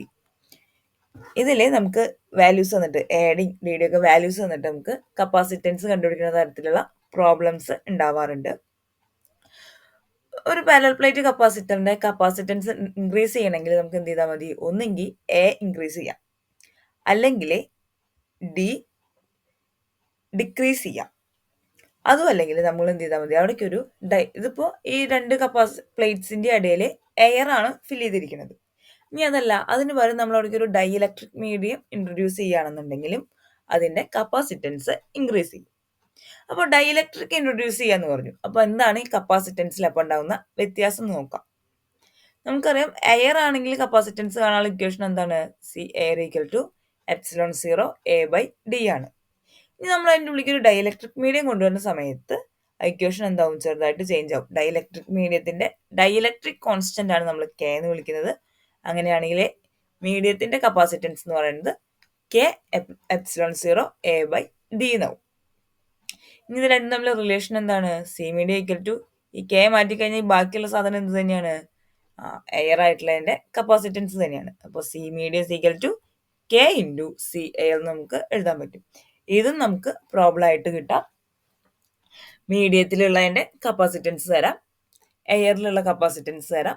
നമ്മളവിടെ ഇൻട്രൊഡ്യൂസ് ചെയ്തിട്ടുള്ള ഡൈ ഇലക്ട്രിക് മീഡിയത്തിന്റെ ഡൈ ഇലക്ട്രിക് കോൺസ്റ്റന്റ് എന്താണെന്ന് ചോദിച്ചിട്ട് പ്രോബ്ലം വരാൻ ചാൻസ് ഉണ്ട്. ഇനി നമ്മളൊരു കപ്പാസിറ്റർ സർക്യൂട്ടിൽ കണക്ട് ചെയ്യുന്ന മെത്തേഡ്സ്. നമ്മൾ റെസിസ്റ്റർ എങ്ങനെയാണ് സീരീസ് ആയിട്ടും കണക്ട് ചെയ്യാറുണ്ട്, പാരലായിട്ടും കണക്ട് ചെയ്യാറുണ്ട്. അതുപോലെ തന്നെ നമുക്ക് എന്ത് ചെയ്യാം, കപ്പാസിറ്ററും സീരീസ് ആയിട്ടും കണക്ട് ചെയ്യാൻ പറ്റും, പാരലായിട്ടും കണക്ട് ചെയ്യാൻ പറ്റും. സീരീസ് ആയിട്ട് കണക്ട് ചെയ്യുമ്പോൾ നമുക്ക് അവിടുത്തെ നെറ്റ് കപ്പാസിറ്റൻസ് എന്ന് പറയുന്നത് 1/CS ഈക്വൽ ടു എന്താണ്, 1/C1 plus 1/C2 plus 1/C3. നമ്മളുള്ള 3 capacitors ആണ് C1, C2, C3 എന്ന് വിചാരിക്കുക. അങ്ങനെയാണെങ്കിൽ അവിടുത്തെ നെറ്റ് കപ്പാസിറ്റൻസ് എന്ന് പറയുന്നത് 1/CS ഈക്വൽ ടു എന്താണ്, 1/C1 plus 1/C2 plus 1/C3. ഇത് സോൾവ് ചെയ്ത് കഴിഞ്ഞിട്ട് നമ്മൾ എന്ത് ചെയ്യണം, ഇത് CS ഈക്വൽ ടു എന്ന് എഴുതണം. അപ്പോഴാണ് അതിന്റെ നെറ്റ് കപ്പാസിറ്റൻസ് ആയിട്ട് മാറുക. ഇത് റെസിസ്റ്റർ കണക്ട് ചെയ്യുന്നതിന്റെ നേരെ ഓപ്പോസിറ്റ് ആണ് കപ്പാസിറ്റർ കണക്ട് ചെയ്യുന്നത്. റെസിസ്റ്റർ ആണെങ്കിൽ 1/, വെച്ചിട്ട് നമ്മൾ എഴുതുന്നത് പാരലൽ കോമ്പിനേഷനിലാണ്. പക്ഷെ കപ്പാസിറ്ററിൽ സീരീസ് കോമ്പിനേഷനിലാണ് നമ്മൾ എന്ത് ചെയ്യാറ്, 1/, വെച്ചിട്ട് എഴുതുന്നത്. ഇനി ഇതിന്റെ പാരലൽ ആകുമ്പോൾ എന്തായിരിക്കും, നെറ്റ് കപ്പാസിറ്റൻസ് പാരലായിട്ട് എന്താണ്, C1, C2, C3 ആണ്. നമുക്ക് 3 കപ്പാസിറ്റൻസ് നമ്മൾ പാരലായിട്ട് കണക്ട് ചെയ്തിട്ടുണ്ട്. അങ്ങനെയാണെങ്കിൽ അവിടുത്തെ നെറ്റ് പാരലൽ കപ്പാസിറ്റൻസ് എന്ന് പറയുന്നത് ഈ 3ന്റെ സം ആയിരിക്കും. CP = C1 plus C2 plus C3. അപ്പോൾ നമ്മൾ മാക്സിമം കപ്പാസിറ്റൻസ് കിട്ടണമെങ്കിൽ നമ്മൾ ആ കപ്പാസിറ്റർ എങ്ങനെ അറേഞ്ച് ചെയ്യണം, പാരലായിട്ട് അറേഞ്ച് ചെയ്യണം. മിനിമം കപ്പാസിറ്റൻസ് ആ സെയിം കപ്പാസിറ്റർ വെച്ചിട്ട് തന്നെ മിനിമം കപ്പാസിറ്റൻസ് കിട്ടണമെങ്കിൽ നമ്മൾ എന്ത് ചെയ്യണം, അതിനെ സീരീസ് ആയിട്ട് കണക്ട് ചെയ്യണം. ഇനി n കപ്പാസിറ്റേഴ്സ് ഉണ്ട്, ഒക്കെ സെയിം കപ്പാസിറ്റൻസ് വാല്യൂ ഉള്ളതാണ്. അങ്ങനെയാണെങ്കിൽ അവിടുത്തെ നെറ്റ് പാരലൽ കപ്പാസിറ്റൻസ് എന്ന് പറയുന്നത്, ഒരെണ്ണത്തിന്റെ കപ്പാസിറ്റൻസ് C ആണെങ്കിൽ അവിടുത്തെ നെറ്റ് കപ്പാസിറ്റൻസ് എന്ന് പറയുന്നത് NC ആയിരിക്കും. കപ്പാസിറ്റർ പാരലായിട്ട് കണക്ട് ചെയ്യുമ്പോൾ ഓരോ കപ്പാസിറ്ററിൽ കൂടെയുള്ള പൊട്ടൻഷ്യൽ സെയിം ആയിരിക്കും, പക്ഷെ ചാർജ് അവിടെ ഡിഫറെൻ്റ് ആയിരിക്കും. ഓരോ കപ്പാസിറ്ററിനും ഓരോ ചാർജ് ആയിരിക്കും. ഇനി ഇത് സീരീസ് ആയിട്ടാണ് കണക്ട് ചെയ്യുന്നത് വെച്ചെങ്കിൽ നേരെ തിരിച്ചാണ്. അവിടെ ഓരോ കപ്പാസിറ്ററിൻ്റെയും ചാർജ് സെയിം ആയിരിക്കും, പക്ഷെ പൊട്ടൻഷ്യൽ എന്തായിരിക്കും, ഡിഫറെൻ്റ് ആയിരിക്കും. ഇനി കറണ്ട് എന്ന് പറയുന്നത്, ഇലക്ട്രിക് ചാർജിന്റെ റേറ്റ് ഓഫ് ഫ്ലോയിനെയാണ് നമ്മൾ കറണ്ട് എന്ന് വിളിക്കുന്നത്. അത് കാണാനുള്ള ഇക്വേഷൻ ആണ് റേറ്റ് ഓഫ് ഫ്ലോ എന്ന് പറയുമ്പോൾ dQ/dt. അപ്പോൾ കറണ്ട് I = dQ/dt, അല്ലെങ്കിൽ സിംപ്ലി നമുക്ക് എന്ത് എഴുതാം, I = Q/T എന്നും എഴുതാം. SI യൂണിറ്റ്, കറണ്ടിന്റെ SI യൂണിറ്റ് ആണ് ആംബിയർ അല്ലെങ്കിൽ കൂളോം പെർ സെക്കൻഡ്. 1 ആംബിയർ എന്ന് പറയുന്നത് 1 കൂളോം പെർ സെക്കൻഡ് തന്നെയാണ്. ഇനി കറണ്ട് ഡെൻസിറ്റി എന്ന് പറയുന്നത് ഒരു യൂണിറ്റ് ഏരിയ ഓഫ് ക്രോസ് സെക്ഷനിൽ കൂടെ ഫ്ലോ ചെയ്യുന്ന കറണ്ടിനെയാണ് നമ്മൾ കറണ്ട് ഡെൻസിറ്റി എന്ന് വിളിക്കുന്നത്. കറണ്ട് ഡെൻസിറ്റി നമ്മൾ J വെച്ചിട്ടാണ് റെപ്രസെന്റ് ചെയ്യാറ്. J = I/A ആണ്. A എന്ന് പറയുന്നത് അവിടുത്തെ ക്രോസ് സെക്ഷൻ, I എന്ന് പറയുന്നത് കറണ്ട്, J ആണ് കറണ്ട് ഡെൻസിറ്റി. കറണ്ട് ഡെൻസിറ്റിയുടെ SI യൂണിറ്റ് ആണ് ആംബിയർ പെർ മീറ്റർ സ്ക്വയർ. ഇനി അടുത്തത് ഡ്രിഫ്റ്റ് വെലോസിറ്റി. നമുക്കറിയാം, നമ്മളൊരു എക്സ്റ്റേണൽ ആയിട്ട് ഇലക്ട്രിക് ഫീൽഡ് അപ്ലൈ ചെയ്തില്ലെങ്കിൽ ആ കണ്ടക്ടറിലെ ഫ്രീ ഇലക്ട്രോൺസ് എല്ലാം റാൻഡം മോഷനിലായിരിക്കും. അങ്ങനെയാണെങ്കിൽ റാൻഡം മോഷനിലായതുകൊണ്ട് തന്നെ അവരുടെ ആവറേജ് വെലോസിറ്റി എന്ന് പറയുന്നത് 0 ആയിരിക്കും. ഇനി നമ്മൾ അതിലേക്ക് ഒരു ഇലക്ട്രിക് ഫീൽഡ് അപ്ലൈ ചെയ്യാണ്. അപ്പോൾ എന്ത് ചെയ്യും, ഇലക്ട്രോൺസ് ഒക്കെ നമ്മൾ അപ്ലൈ ചെയ്ത ഇലക്ട്രിക് ഫീൽഡിന്റെ ഡയറക്ഷന് ഓപ്പോസിറ്റ് ആയിട്ടുള്ള ഡയറക്ഷനിൽ ഫ്ലോ ചെയ്യും. അപ്പോൾ അവിടെ എന്തുണ്ടാവും, എല്ലാ ഇലക്ട്രോൺസും ഒരേ ഡയറക്ഷനിലാണ് ഫ്ലോ ചെയ്തിരിക്കുന്നത്. അതുകൊണ്ട് തന്നെ അവിടെ ഒരു ആവറേജ് വെലോസിറ്റി ഉണ്ടാവും. ഇങ്ങനെയുള്ള ആവറേജ് വെലോസിറ്റിനെയാണ് നമ്മൾ എന്തെന്ന് വിളിക്കുന്നത്, ഡ്രിഫ്റ്റ് വെലോസിറ്റി എന്ന് വിളിക്കുന്നത്. അപ്പോൾ ഒരു എക്സ്റ്റേണൽ ഇലക്ട്രിക് ഫീൽഡ് അപ്ലൈ ചെയ്യുന്ന സമയത്ത് ഒരു കണ്ടക്ടറിലെ ഫ്രീ ഇലക്ട്രോൺസിന് കിട്ടുന്ന ആവറേജ് വെലോസിറ്റിയാണ് അതിന്റെ ഡ്രിഫ്റ്റ് വെലോസിറ്റി എന്ന് പറയുന്നത്. ചാർജ് കാരിയേഴ്സിന്റെ മൂവ്മെന്റ് കാരണമാണ് കണ്ടക്ടിവിറ്റി ഉണ്ടാവുന്നത്. മെറ്റൽസിലാണെങ്കിൽ ഇലക്ട്രോൺസ് ആയിരിക്കും ചാർജ് കാരിയേഴ്സ്. ഇലക്ട്രോലൈറ്റിലാണെങ്കിൽ അയോൺസ് ആണ് അവിടുത്തെ ചാർജ് കാരിയേഴ്സ്. ഇത് പോസിറ്റീവ് അയോൺ ആവാം, നെഗറ്റീവ് അയോൺ ആയിരിക്കാം. അവരാണ് അവിടുത്തെ ചാർജ് കാരിയേഴ്സ്. ഇനി സെമി കണ്ടക്ടറിലാണെങ്കിൽ ഇലക്ട്രോണും ചാർജ് കാരിയർ ആണ്, ഹോൾസും ചാർജ് കാരിയർ ആണ്. ഇനി മൊബിലിറ്റി എന്ന് പറയുന്നത് നമ്മുടെ drift velocity to electric field സ്ട്രെങ്ത്തിന്റെ റേഷ്യോനെയാണ് നമ്മൾ മൊബിലിറ്റി എന്ന് പറയുന്നത്. ഡ്രിഫ്റ്റ് വെലോസിറ്റി നമ്മൾ VD എന്ന് വെച്ചിട്ട് റെപ്രസെന്റ് ചെയ്യുന്നു, ഇലക്ട്രിക് ഫീൽഡ് E എന്ന് വെച്ചിട്ട് റെപ്രസെന്റ് ചെയ്യുന്നു. അപ്പോൾ VD/E ആണ് മൊബിലിറ്റി എന്ന് പറയുന്നത്. VD കാണാനുള്ള ഇക്വേഷൻ എന്താണ്, E ടോ എന്ന് പറയുന്നതാണ്. അപ്പോൾ നമ്മൾ VDക്ക് പകരം അത് സബ്സ്റ്റിറ്റ്യൂട്ട് ചെയ്യണം. E എന്ത് ചെയ്യാൻ പറ്റും, ക്യാൻസൽ ചെയ്ത് പോയിട്ട് നമുക്ക് μ = എന്ത് കിട്ടും, E/τ/m എന്ന് കിട്ടും. മൊബിലിറ്റിയുടെ SI യൂണിറ്റ് എന്ന് പറയുന്നത് coulomb metre per newton second ആണ്, അല്ലെങ്കിൽ metre square per volt second. ഇത് രണ്ടും മൊബിലിറ്റിയുടെ SI യൂണിറ്റ് തന്നെയാണ്. അടുത്താണ് റെസിസ്റ്റിവിറ്റി. റെസിസ്റ്റിവിറ്റി നമ്മൾ റോ വെച്ചിട്ടാണ് റെപ്രസെന്റ് ചെയ്യുക. റോ കാണാനുള്ള ഇക്വേഷൻ RA/L ആണ്. ആർ എന്ന് പറയുന്നത് അതിന്റെ റെസിസ്റ്റൻസ്, എ എന്ന് പറയുന്നത് area of cross section, L എന്ന് പറയുന്നത് അവിടുത്തെ ലെങ്ത്. ഇനി ഒരു മെറ്റീരിയലിന്റെ റെസിസ്റ്റിവിറ്റി എന്ന് പറയുന്നത് യൂണിറ്റ് ലെങ്ത്തും യൂണിറ്റ് ഏരിയ ഓഫ് ക്രോസ് സെക്ഷനും ഉള്ള ഒരു മെറ്റീരിയലിന്റെ റെസിസ്റ്റൻസിനെയാണ് നമ്മൾ റെസിസ്റ്റിവിറ്റി എന്ന് പറയുന്നത്. റെസിസ്റ്റിവിറ്റി എന്ന് പറയുന്നത് യൂണിറ്റ് ലെങ്ത്തും യൂണിറ്റ് ഏരിയ ഓഫ് ക്രോസ് സെക്ഷനും ഉള്ള മെറ്റീരിയലിന്റെ റെസിസ്റ്റൻസ് ആണ്. അടുത്തത് കണ്ടക്ടിവിറ്റി. റെസിസ്റ്റിവിറ്റിയുടെ റെസിപ്രോക്കലിനെയാണ് നമ്മൾ കണ്ടക്ടിവിറ്റി എന്ന് വിളിക്കുന്നത്. നമ്മളതിനെ സിഗ്മ വെച്ചിട്ടാണ് റെപ്രസെന്റ് ചെയ്യുന്നത്. സിഗ്മ ഈക്വൽ ടു 1/ρ ആണ്. കണ്ടക്ടിവിറ്റിയുടെ യൂണിറ്റ് എന്ന് പറയുന്നത് ഓം ഇൻവേഴ്സ് മീറ്റർ ഇൻവേഴ്സ് ആണ്. റെസിസ്റ്റിവിറ്റിയുടെ യൂണിറ്റ് നമുക്ക് എല്ലാവർക്കും അറിയാം, എന്താണ്? ഓം മീറ്റർ ആണ് റെസിസ്റ്റിവിറ്റിയുടെ യൂണിറ്റ്. അപ്പൊ അതിന്റെ റെസിപ്രോക്കൽ എന്ന് പറയുമ്പോൾ ഓം ഇൻവേഴ്സ് മീറ്റർ ഇൻവേഴ്സ് ആണ് കണ്ടക്ടിവിറ്റിയുടെ യൂണിറ്റ്. അല്ലെങ്കിൽ ഓം എന്നുള്ളത് നമ്മൾ വേർഡ്സിൽ എഴുതുമ്പോൾ OHM എന്നല്ല എഴുതുക. അപ്പൊ ഓം ഇൻവേഴ്സ് ആകുമ്പോൾ നമ്മൾ എന്ത് ചെയ്യും? നേരെ തിരിച്ചെഴുതുക, MHO. എന്നിട്ട് മീറ്റർ ഇൻവേഴ്സ്. ഇതും എന്ത് തന്നെയാണ്? കണ്ടക്ടിവിറ്റിയുടെ യൂണിറ്റ് തന്നെയാണ്. ഇനി ഡ്രിഫ്റ്റ് വെലോസിറ്റി കറന്റും തമ്മിലുള്ള റിലേഷൻ ആണ് നമുക്ക് പഠിക്കാനുള്ളത്. ലാസ്റ്റത്തെ ഇക്വേഷൻ മാത്രം നോക്കിയാൽ മതി. എന്താണ്? I is equal to NeAVD. Carbon റെസിസ്റ്റേഴ്സിൽ അതിന്റെ റെസിസ്റ്റൻസ് കണ്ടുപിടിക്കാൻ വേണ്ടിയിട്ടാണ് നമ്മൾ കളർ കോഡിംഗ് ഉപയോഗിക്കുന്നത്. ഇപ്പോൾ ഒരു റെസിസ്റ്ററിൽ എന്തായിരിക്കും? 3-4 കളേർഡ് ലൈൻസ് ഉണ്ടായിരിക്കും. ഈ ലൈൻസ് വെച്ചിട്ട് നമുക്ക് അതിന്റെ റെസിസ്റ്റൻസ് എത്രയാണെന്ന് കണ്ടുപിടിക്കാൻ പറ്റും. അപ്പൊ നമുക്ക് ഓരോ കളറും എന്താണ് ഇൻഡിക്കേറ്റ് ചെയ്യുന്നത് എന്ന് അറിയണം. അപ്പൊ ഇതിനൊരു കോഡ് ഉണ്ട്. എങ്ങനെയാണ്? ബ്ലാക്ക് ആണെങ്കിൽ അത് 0 ആണ്, ബ്രൗൺ ആണെങ്കിൽ 1. അങ്ങനെ ഇത് 0, 1, 2, 3 വെച്ചിട്ട് ഇങ്ങനെ ഓർഡറിൽ പോകുന്നു. ഇവിടെ black, brown, red, orange, yellow, green, blue, violet, grey, white അങ്ങനെ. പിന്നെ ഗോൾഡ് ആണെങ്കിൽ -1. അതാണെങ്കിൽ അവിടുത്തെ ടോളറൻസ് 5% എന്നാണ് അത് സൂചിപ്പിക്കുന്നത്. ഇനി സിൽവർ ആണെങ്കിൽ കോഡ് എന്ന് പറയുന്നത് -2 ആണ്, ടോളറൻസ് വരുന്നത് 10%. ഇനി നമ്മൾ പറഞ്ഞു 3 വരെയോ അല്ലെങ്കിൽ 4 വരെയോ ഉണ്ടാവാറ്. ഈ 4ാമത്തെ വര ചിലതിൽ ഉണ്ടാവില്ല. അങ്ങനെ നോ കളർ ആണെങ്കിൽ എന്താണ്? 20% ടോളറൻസ് ആണ് സൂചിപ്പിക്കുന്നത്. ഈ കളേഴ്സിന്റെ ഈ ഓർഡർ ഓർത്തു വയ്ക്കാനുള്ള ഒരു കോഡാണ് BB Roy of great Britain has A very good wife. അപ്പോൾ BB, ഫസ്റ്റത്തെ B എന്താണ്? ബ്ലാക്ക്. രണ്ടാമത്തെ B ബ്രൗൺ. അപ്പോൾ ബ്ലാക്കിന്റെ code 0, ബ്രൗണിന്റെ code 1.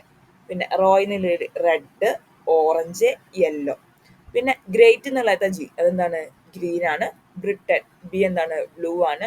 V violet, G grey, W white. പിന്നെ ലാസ്റ്റ് ഗോൾഡും സിൽവറും നോ കളറിനാണെങ്കിൽ നമ്മൾ സെപ്പറേറ്റ് അങ്ങനെ പഠിക്കുന്നു.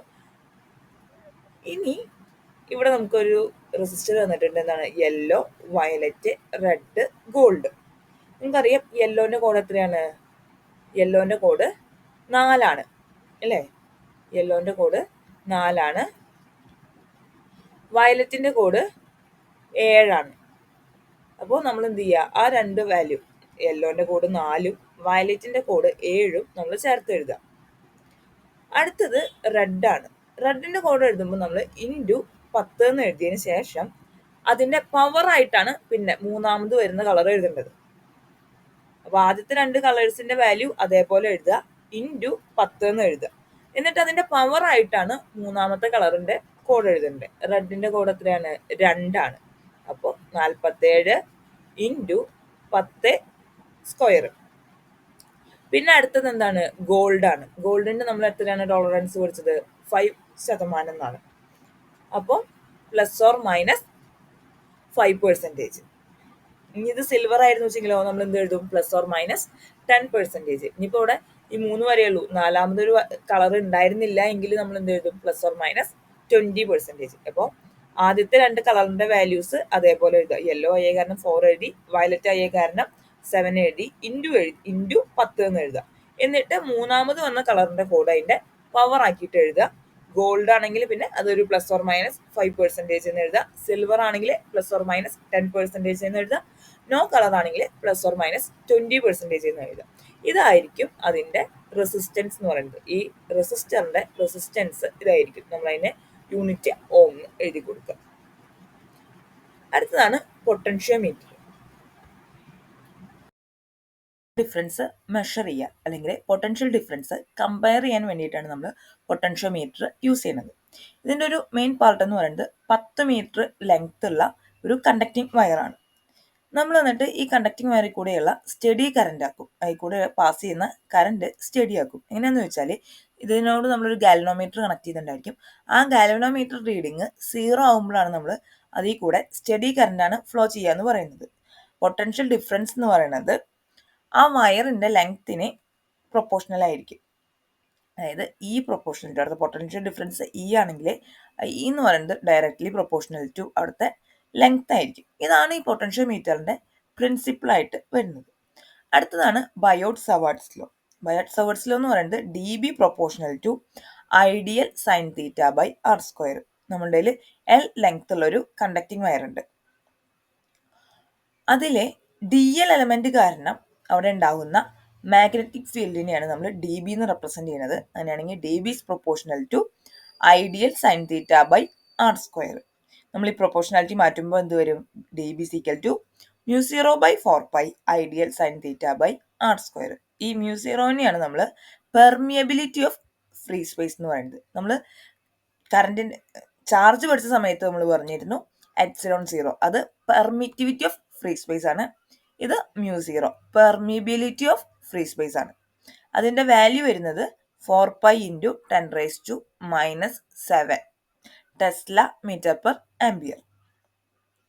ഇനി ഇതിൻ്റെ അപ്ലിക്കേഷൻസ് ആണ്.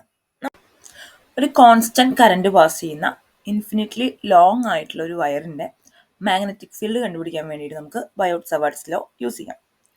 അതുപോലെ ഒരു കറന്റ് ക്യാരിങ് ആർക്കിൻ്റെ സെൻറ്ററിലുള്ള മാഗ്നറ്റിക് ഫീൽഡ് കാൽക്കുലേറ്റ് ചെയ്യാൻ യൂസ് ചെയ്യാം. പിന്നെ 2 കറന്റ് ക്യാരിങ് കണ്ടക്ടേഴ്സ് ഉണ്ട്. അത് രണ്ടും പാരലലാണ്. അങ്ങനെയാണെങ്കിൽ അവയ്ക്കിടയിലുള്ള ഫോഴ്സ് കണ്ടുപിടിക്കാൻ വേണ്ടിയിട്ടും യൂസ് ചെയ്യാം. പിന്നെ ഒരു സർക്കുലർ കറന്റ് ക്യാരിങ് കണ്ടക്ടറിൻ്റെ മാഗ്നറ്റിക് ഫീൽഡ് കണ്ടുപിടിക്കാൻ വേണ്ടിയിട്ട് നമുക്ക് യൂസ് ചെയ്യാൻ പറ്റും. അടുത്തത് സ്ട്രേറ്റ് കറന്റ് ക്യാരിങ് കണ്ടക്ടർ കാരണമുള്ള മാഗ്നറ്റിക് ഫീൽഡ് നോക്കാം. ഇവിടെ ഒരു കണ്ടക്ടർ ഉണ്ട്, അതിൽ കൂടെ ഐ കറണ്ട് പാസ് ചെയ്യുന്നു. ആ കണ്ടക്ടറിൽ നിന്നും ആർ ഡിസ്റ്റൻസിലെ പി എന്നുള്ളൊരു പോയിന്റ് ഉണ്ട്. അവിടെ ഉണ്ടാകുന്ന മാഗ്നറ്റിക് ഫീൽഡാണ് നമ്മൾ നോക്കുന്നത്. φ1 എന്ന് പറയുന്നത് ഈ ആംഗിള്, φ2 എന്ന് പറയുന്നത് ഈ ആംഗിൾ.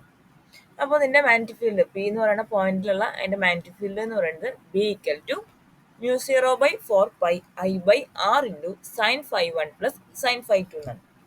ഇവിടെ ഇത് ഫൈനൈറ്റ് ആയിട്ടുള്ള ഒരു കണ്ടക്ടറാണ്. ഇനി അതല്ല, ഇതൊരു ഇൻഫൈനൈറ്റ് ലെങ്ത് ഉള്ള ഒരു കണ്ടക്ടറാണെന്ന് വിചാരിക്കും. നമ്മൾ ഇതേപോലെ ആ കണ്ടക്ടറിൻ്റെ സെൻറ്ററിനോട് എടുത്തിട്ടാണ് നമ്മൾ അതിനെ ഒബ്സർവ് ചെയ്യണമെന്ന് വെച്ചെങ്കിൽ അവിടുത്തെ മാഗ്നറ്റിക് ഫീൽഡ് എന്ന് പറയുന്നത് B equal to μ0 by 4π 2I by R ആണ്. ഇനി അതല്ല, ഇപ്പോൾ ഈ പി എന്നുള്ള പോയിന്റ് ഇവിടെ ഉള്ളതിന് പകരം ഏതെങ്കിലും ഒരു എൻഡിനോട് ചേർന്നിട്ടാണ് വരുന്നത് വെച്ചെങ്കിൽ അവിടുത്തെ മാഗ്നറ്റിക് ഫീൽഡാണ് B equal to μ0 by 4π I by R ആണ്.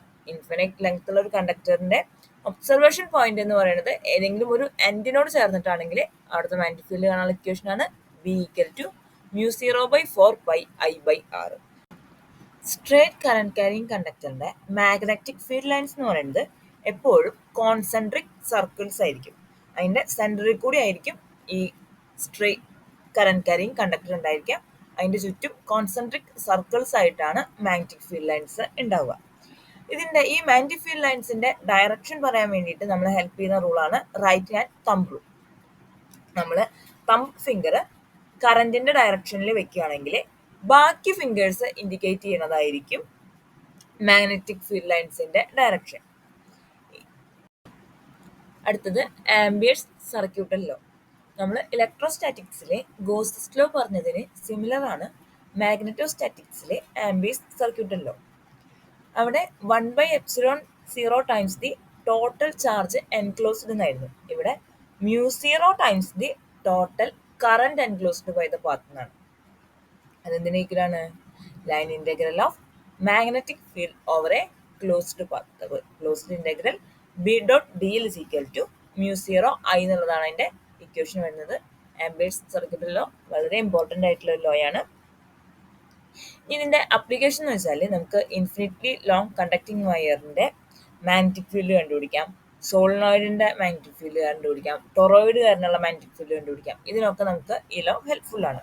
ഇനി ഒരു സോളിനോയിഡ് എന്ന് പറഞ്ഞാൽ ഒരു ഇൻസുലേറ്റഡ് വയർ ഹെലിക്സിന്റെ ഫോമിൽ ഇങ്ങനെ ചുറ്റി എടുത്തിട്ടുള്ളതിനെയാണ് നമ്മൾ എന്തെന്ന് വിളിക്കുന്നത്? സോളിനോയിഡ് എന്ന് വിളിക്കുന്നത്.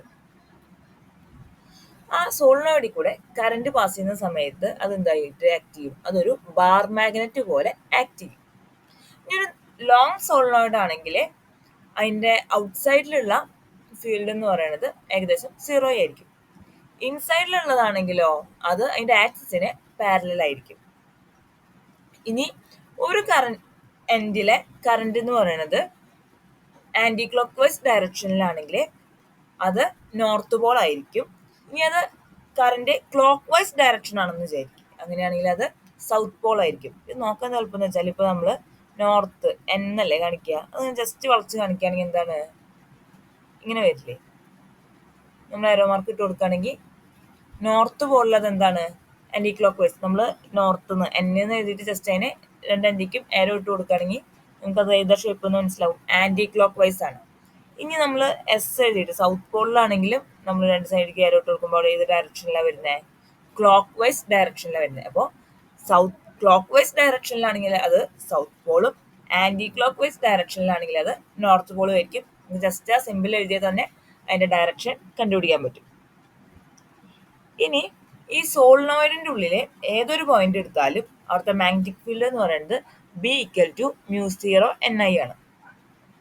ഇനി ആ സോളിനോയിഡിന്റെ എൻഡിലുള്ള മാഗ്നറ്റിക് ഫീൽഡ് എന്ന് പറയുന്നത് B = ½ μ0 ആണ്.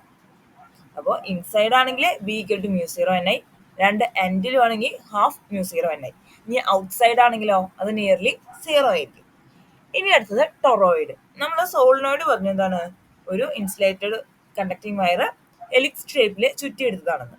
ഈ ചുറ്റിയെടുത്ത സാധനം നമ്മൾ രണ്ട് സൈഡും കൂടി കണക്ട് ചെയ്തിട്ട് ഏതാണ്ട് ഒരു ഇങ്ങനെ സർക്കിൾ പോലെ കണക്ട് ചെയ്യുകയാണെന്നുണ്ടെങ്കിൽ നമ്മൾ അതിനെ പറയുന്നതാണ് ടൊറോയിഡ് എന്ന് പറയുന്നത്. ഇനി ഈ ടൊറോയിഡ് കാരണം എന്ത് ഉണ്ടാവുന്നുണ്ട്, മാഗ്നറ്റിക് ഫീൽഡ് ഉണ്ടാവുന്നുണ്ട്. അവിടെ ഉണ്ടാവുന്ന മാഗ്നറ്റിക് ഫീൽഡും സെയിം തന്നെയാണ്, B = μ0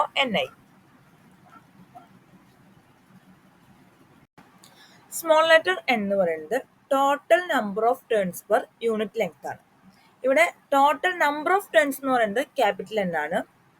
അങ്ങനെയാണെങ്കിൽ അതിന്റെ യൂണിറ്റ് ലെങ്ത്തിലുള്ള നമ്പർ ഓഫ് ടേൺസിനാണ് നമ്മൾ സ്മോൾ ലെറ്റർ എന്ന് പറയുന്നത്. ഇവിടെ ഒരു സർക്കിളാണ്, ഈ ടൊറോയിഡ് ഒരു സർക്കിളാണ് ഫോം ചെയ്യുന്നത്, റേഡിയസ് R ഉള്ളത്.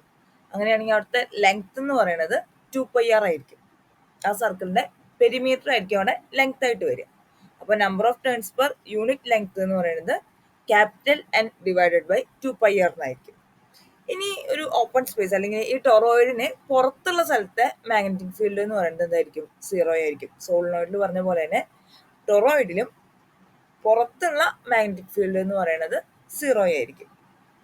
ഇനി നമുക്ക് ഒരു സോളിനോയിഡിന്റെ മാഗ്നറ്റിക് ഫീൽഡ് ഇൻക്രീസ് ചെയ്യണമെങ്കിൽ നമുക്ക് മാഗ്നറ്റിക് ഫീൽഡ് കാണാനുള്ള ഇക്വേഷൻ എന്താണ്, B = μ0 അപ്പോൾ നമുക്ക് ഒന്നുകിൽ എന്ത് ചെയ്താൽ മതി, N ഇൻക്രീസ് ചെയ്താൽ മതി, അതായത് number of turns per unit length increase ചെയ്താൽ മതി. അല്ലെങ്കിൽ അതിൽ കൂടിയുള്ള കറന്റ് I ഇൻക്രീസ് ചെയ്താൽ മതി. അല്ലെങ്കിൽ പിന്നെയുള്ള അടുത്തൊരു മെത്തേഡ് എന്ന് പറയുന്നത് നമുക്ക് എന്ത് ചെയ്യാം, ആ സോളിനോയിഡിന്റെ ഉള്ളിലേക്ക് ഒരു സോഫ്റ്റ് അയൺ കോർ ഇൻസേർട്ട് ചെയ്യാം. അങ്ങനെയാണെങ്കിലും അവിടുത്തെ ആ സോളിനോയിഡിന്റെ മാഗ്നറ്റിക് ഫീൽഡ് എന്താവും, ഇൻക്രീസ് ആവും. അപ്പോൾ 3 മെത്തേഡാണുള്ളത്. ഒന്ന് N ഇൻക്രീസ് ചെയ്യുക, പിന്നെ ഒന്ന് I ഇൻക്രീസ് ചെയ്യുക, പിന്നെ ഒരു സോഫ്റ്റ് അയൺ കോർ ആ സോളിനോയിഡിന്റെ ഉള്ളിലേക്ക് ഇൻസേർട്ട് ചെയ്യാം. ഇനി നമുക്ക് നമ്മുടെ ഗാൽവനോമീറ്റർ, അമീറ്റർ, വോൾട്ട് മീറ്റർ ഈ മൂന്നിന്റെ യൂസ് എന്താന്ന് നോക്കി നോക്കാം. ഗാൽവനോമീറ്റർ എന്ന് പറയുന്നത് നമ്മൾ കറന്റിന്റെ ഫ്ലോ ഡിറ്റക്ട് ചെയ്യാൻ വേണ്ടിയിട്ട് യൂസ് ചെയ്യുന്ന ഇൻസ്ട്രുമെന്റ് ആണ്. അമ്മീറ്റർ നമ്മൾ യൂസ് ചെയ്യുന്നത് എമൗണ്ട് ഓഫ് കറന്റ് മെഷർ ചെയ്യാൻ വേണ്ടിയിട്ടാണ്. ഗാൽവനോമീറ്ററിൽ നമുക്ക് എമൗണ്ട് ഓഫ് കറന്റ് അല്ല കിട്ടുന്നത്, അതിന്റെ ഫ്ലോ ഓഫ് കറന്റ് ഡിറ്റക്ട് ചെയ്യാൻ വേണ്ടിയിട്ടാണ് നമ്മൾ ഗാൽവനോമീറ്റർ യൂസ് ചെയ്യുന്നത്. വോൾട്ട് മീറ്റർ ആണെങ്കിൽ നമുക്ക് എന്താണ്, വോൾട്ടേജ് മെഷർ ചെയ്യാൻ, അതായത് പൊട്ടൻഷ്യൽ ഡിഫറൻസ് മെഷർ ചെയ്യാൻ വേണ്ടിയിട്ടാണ് നമ്മൾ വോൾട്ട് മീറ്റർ യൂസ് ചെയ്യുന്നത്. ഇനി 3 ടൈപ്പ് മാഗ്നറ്റ്സ് ആണുള്ളത്, ഡയാമാഗ്നറ്റ്, പാരാമാഗ്നറ്റിക്, ഫെറോമാഗ്നറ്റിക്. 3 ടൈപ്പ് മെറ്റീരിയൽസ് ആണുള്ളത്. ഇനി ഡയാമാഗ്നറ്റ് എന്ന് പറയുമ്പോൾ അതിലെന്തായിരിക്കും, ഒരു മാഗ്നറ്റിക് ഫീൽഡ് ഉണ്ടോ, അല്ലെങ്കിൽ ഒരു മാഗ്നറ്റ് എന്നോ അതിനെന്തായിരിക്കും, ഒരു വീക്ക് റിപ്പൾഷൻ ആയിരിക്കും. പാരാമാഗ്നറ്റിക് ആണെങ്കിൽ എന്തായിരിക്കും, വീക്ക് അട്രാക്ഷൻ ആയിരിക്കും. ഫെറോമാഗ്നറ്റിലാണെങ്കിൽ സ്ട്രോങ് അട്രാക്ഷൻ ആയിരിക്കും എക്സ്പീരിയൻസ് ചെയ്യുന്നുണ്ടാവുക. ഡയാമാഗ്നറ്റിന് എക്സാമ്പിൾ ആണ് antimony, bismuth, gold, copper, lead, sodium chloride, diamond, mercury, quartz, water, alcohol, അതൊക്കെ. പാരാമാഗ്നറ്റിക്കിനാണെങ്കിൽ aluminium, sodium, copper, chloride, liquid oxygen ഒക്കെ പാരാമാഗ്നറ്റിക്കിന് എക്സാമ്പിൾ ആണ്. അടുത്തത് ഫെറോമാഗ്നറ്റിക് സബ്സ്റ്റൻസിന്റെ എക്സാമ്പിൾ ആണ് iron, cobalt, nickel, steel, alnico അതൊക്കെ. ഇനി നമ്പർ ഓഫ് ഫീൽഡ് ലൈൻസിന്റെ എണ്ണാണെങ്കിൽ ഡയാമാഗ്നറ്റിൽ കൂടെ പാസ് ചെയ്യണ ഫീൽഡ് ലൈൻസിന്റെ എണ്ണം വളരെ കുറവായിരിക്കും.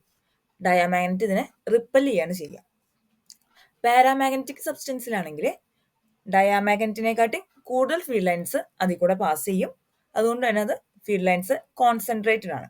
ഇനി ഫെറോമാഗ്നറ്റ് ആണെങ്കിൽ അതിൽ കൂടെ ഓൾമോസ്റ്റ് എല്ലാ ഫീൽഡ് ലൈൻസും പാസ് ചെയ്യും. അതുകൊണ്ട് തന്നെ അത് ഹൈലി കോൺസെൻട്രേറ്റഡ് ആണ്. ഇനി ഒരു യൂണിഫോം മാഗ്നറ്റിക് ഫീൽഡിൽ നമ്മൾ ഡയാമാഗ്നറ്റ് വെക്കുകയാണെങ്കിൽ ഫീൽഡിന്റെ ഡയറക്ഷന് പെർപെൻഡിക്കുലർ ആയിട്ടായിരിക്കും അത് അലൈൻ ചെയ്യുക. പാരാമാഗ്നറ്റും ഫെറോമാഗ്നറ്റും ആണ് എങ്ങനെ വെക്കുന്നത് വെച്ചെങ്കിൽ ഫീൽഡിന്റെ ഡയറക്ഷനെ പാരലൽ ആയിട്ടായിരിക്കും അത് അലൈൻ ചെയ്യുക. ഇനി ഒരു നോൺ യൂണിഫോം മാഗ്നറ്റിക് ഫീൽഡിലാണ് നമ്മളിത് വെക്കുന്നതെങ്കിൽ, ഡയാമാഗ്നറ്റ് ഒരു നോൺ യൂണിഫോം മാഗ്നറ്റിക് ഫീൽഡിലാണ് വെക്കുന്നതെങ്കിൽ അത് സ്ട്രോങ്ങർ റീജിയൻ ടു വീക്കർ റീജിയനിലേക്ക് മൂവ് ചെയ്യും. പാരാമാഗ്നറ്റും ഡയാമാഗ്നറ്റും വീക്കർ റീജിയണിന് സ്ട്രോങ്ങർ റീജിയനിലേക്കാണ് മൂവ് ചെയ്യുക. ഇനി ഇതിന്റെ സസെപ്റ്റിബിലിറ്റി. ഡയാമാഗ്നറ്റിന്റെ സസെപ്റ്റിബിലിറ്റി എന്ന് പറയുന്നത് സ്മോൾ ആണ്, അതുപോലെ തന്നെ അത് നെഗറ്റീവ് ആണ്. എന്നാൽ പാരാമാഗ്നറ്റിന്റെ ആണെങ്കിൽ സ്മോൾ ആണ്, പക്ഷെ അതെന്താണ് കുറച്ച് പോസിറ്റീവ് ആയിട്ടുള്ള വാല്യൂ ആണ്. ഫെറോമാഗ്നറ്റിന്റെ ആണെങ്കിൽ അത് ലാർജ് വാല്യൂ ആയിരിക്കും. ഇനി ഇവർ നമ്മൾ കണക്ട് ചെയ്യുന്ന റിലേഷൻ ആണ് ക്യൂരീസ് ലോ എന്ന് പറയുന്നത്. ഇവിടെ നമ്മൾ സസെപ്റ്റിബിലിറ്റി കൈ വെച്ചിട്ടാണ് റെപ്രസെന്റ് ചെയ്യുക. കൈ പ്രൊപ്പോർഷണൽ ടു 1/T ആണ്. അതായത് ടെമ്പറേച്ചർ ഇൻക്രീസ് ചെയ്യുന്നതിനനുസരിച്ചിട്ട് കൈയുടെ വാല്യൂ ഡിക്രീസ് ചെയ്യും. അങ്ങനെ നമ്മൾ ടെമ്പറേച്ചർ കൂട്ടി കൊടുക്കുകയാണെന്നുണ്ടെങ്കിൽ അതിനനുസരിച്ചിട്ട് എന്തുണ്ടാവും, അവിടുത്തെ കൈയുടെ വാല്യൂ കുറഞ്ഞുകൊണ്ടിരിക്കും. അങ്ങനെ കൈയുടെ വാല്യൂ കുറവ് ഏതിനാണ്? പാരാമാഗ്നറ്റിനാണ് കൈയുടെ വാല്യൂ കുറവ്. നമ്മൾ ഒരു ഫെറോമാഗ്നറ്റിക് സബ്സ്റ്റൻസിന് നമ്മൾ ഒരുപാട് ടെമ്പറേച്ചർ കൊടുത്താലും എന്തുണ്ടാവും, അവിടുത്തെ സസെപ്റ്റിബിലിറ്റി കുറഞ്ഞുകൊണ്ടിരിക്കുകയാണ് ചെയ്യുക. അങ്ങനെ കുറഞ്ഞൊരു പർട്ടിക്കുലർ ടെമ്പറേച്ചർ എത്തിക്കഴിഞ്ഞാൽ അതിന്റെ സസെപ്റ്റിബിലിറ്റി എന്ന് പറയുന്നത് എന്തിന്റെ സസെപ്റ്റിബിലിറ്റിയോട് ഈക്വൽ ആവും? പാരാമാഗ്നറ്റിക് സബ്സ്റ്റൻസിന്റെ സസെപ്റ്റിബിലിറ്റിയോട് ഈക്വൽ ആവും. ആ ടെമ്പറേച്ചറിനെയാണ് നമ്മൾ എന്തെന്ന് വിളിക്കുന്നത്? ക്യൂരി ടെമ്പറേച്ചർ എന്ന് വിളിക്കുന്നത്. അതായത് ഒരു ഫെറോമാഗ്നറ്റ് പാരാമാഗ്നറ്റ് ആയിട്ട് മാറുന്ന ആ ടെമ്പറേച്ചറിനെയാണ് ക്യൂരി ടെമ്പറേച്ചർ എന്ന് പറയുന്നത്.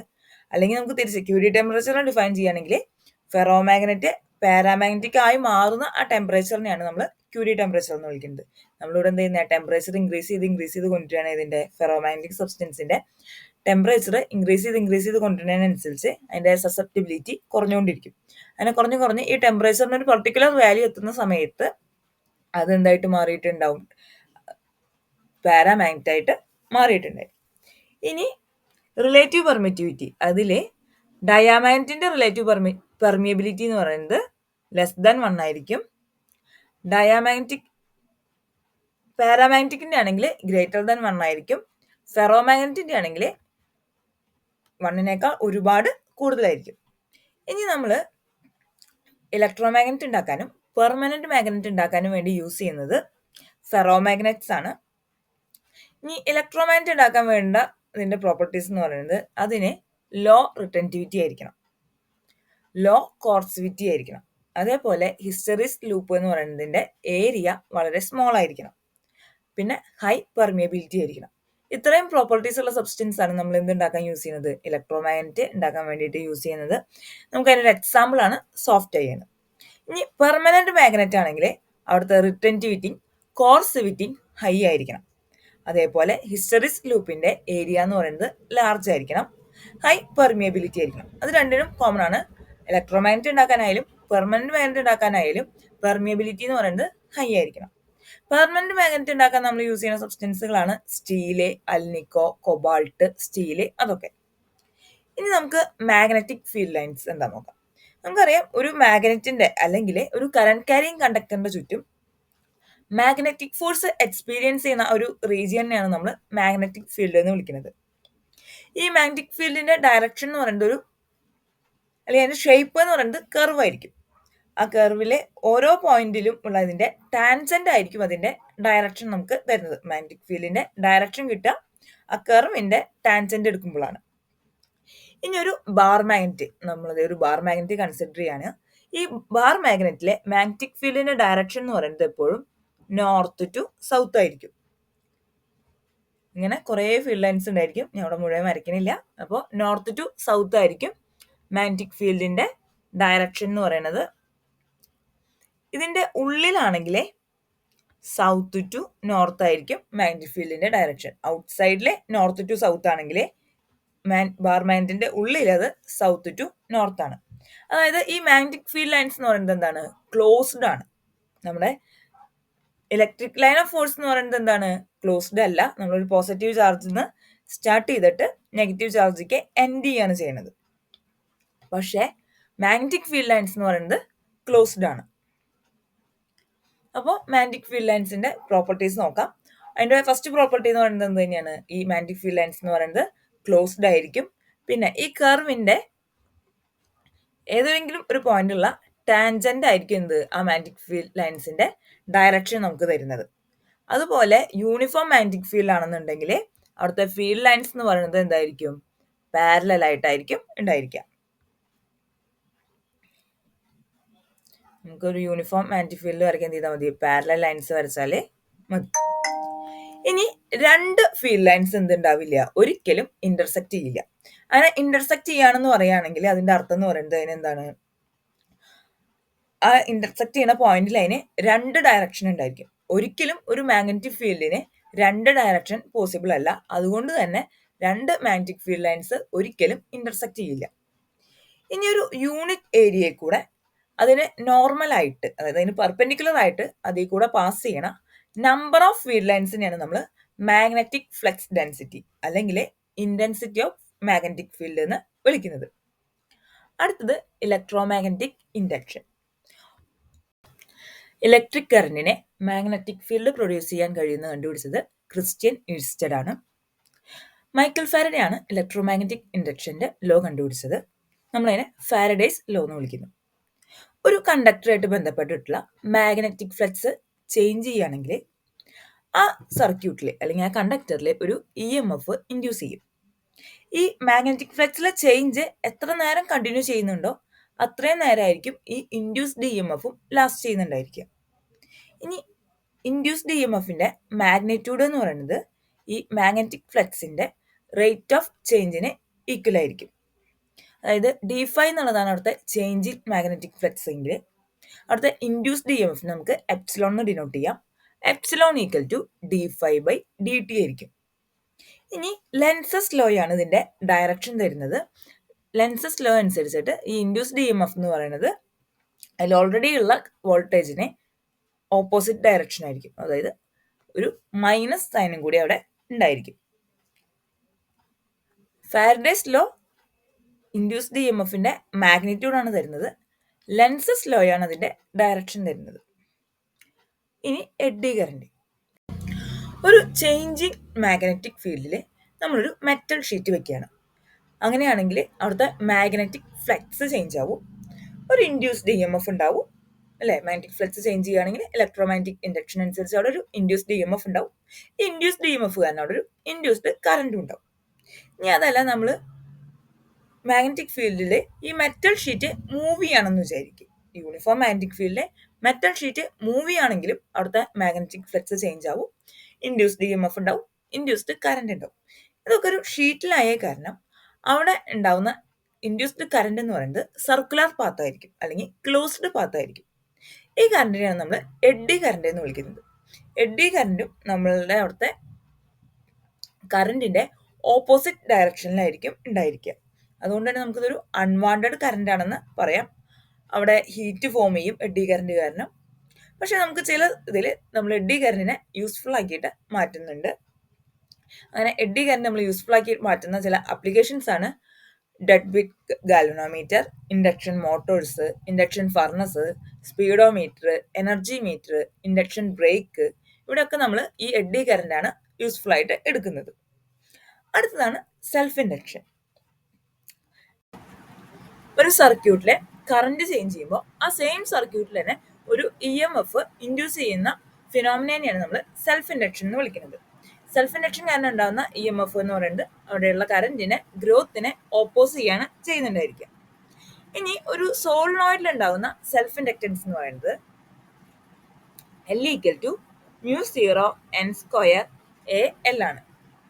ഇതിൽ n എന്ന് പറയുന്നത് number of turns per unit length ആണ്.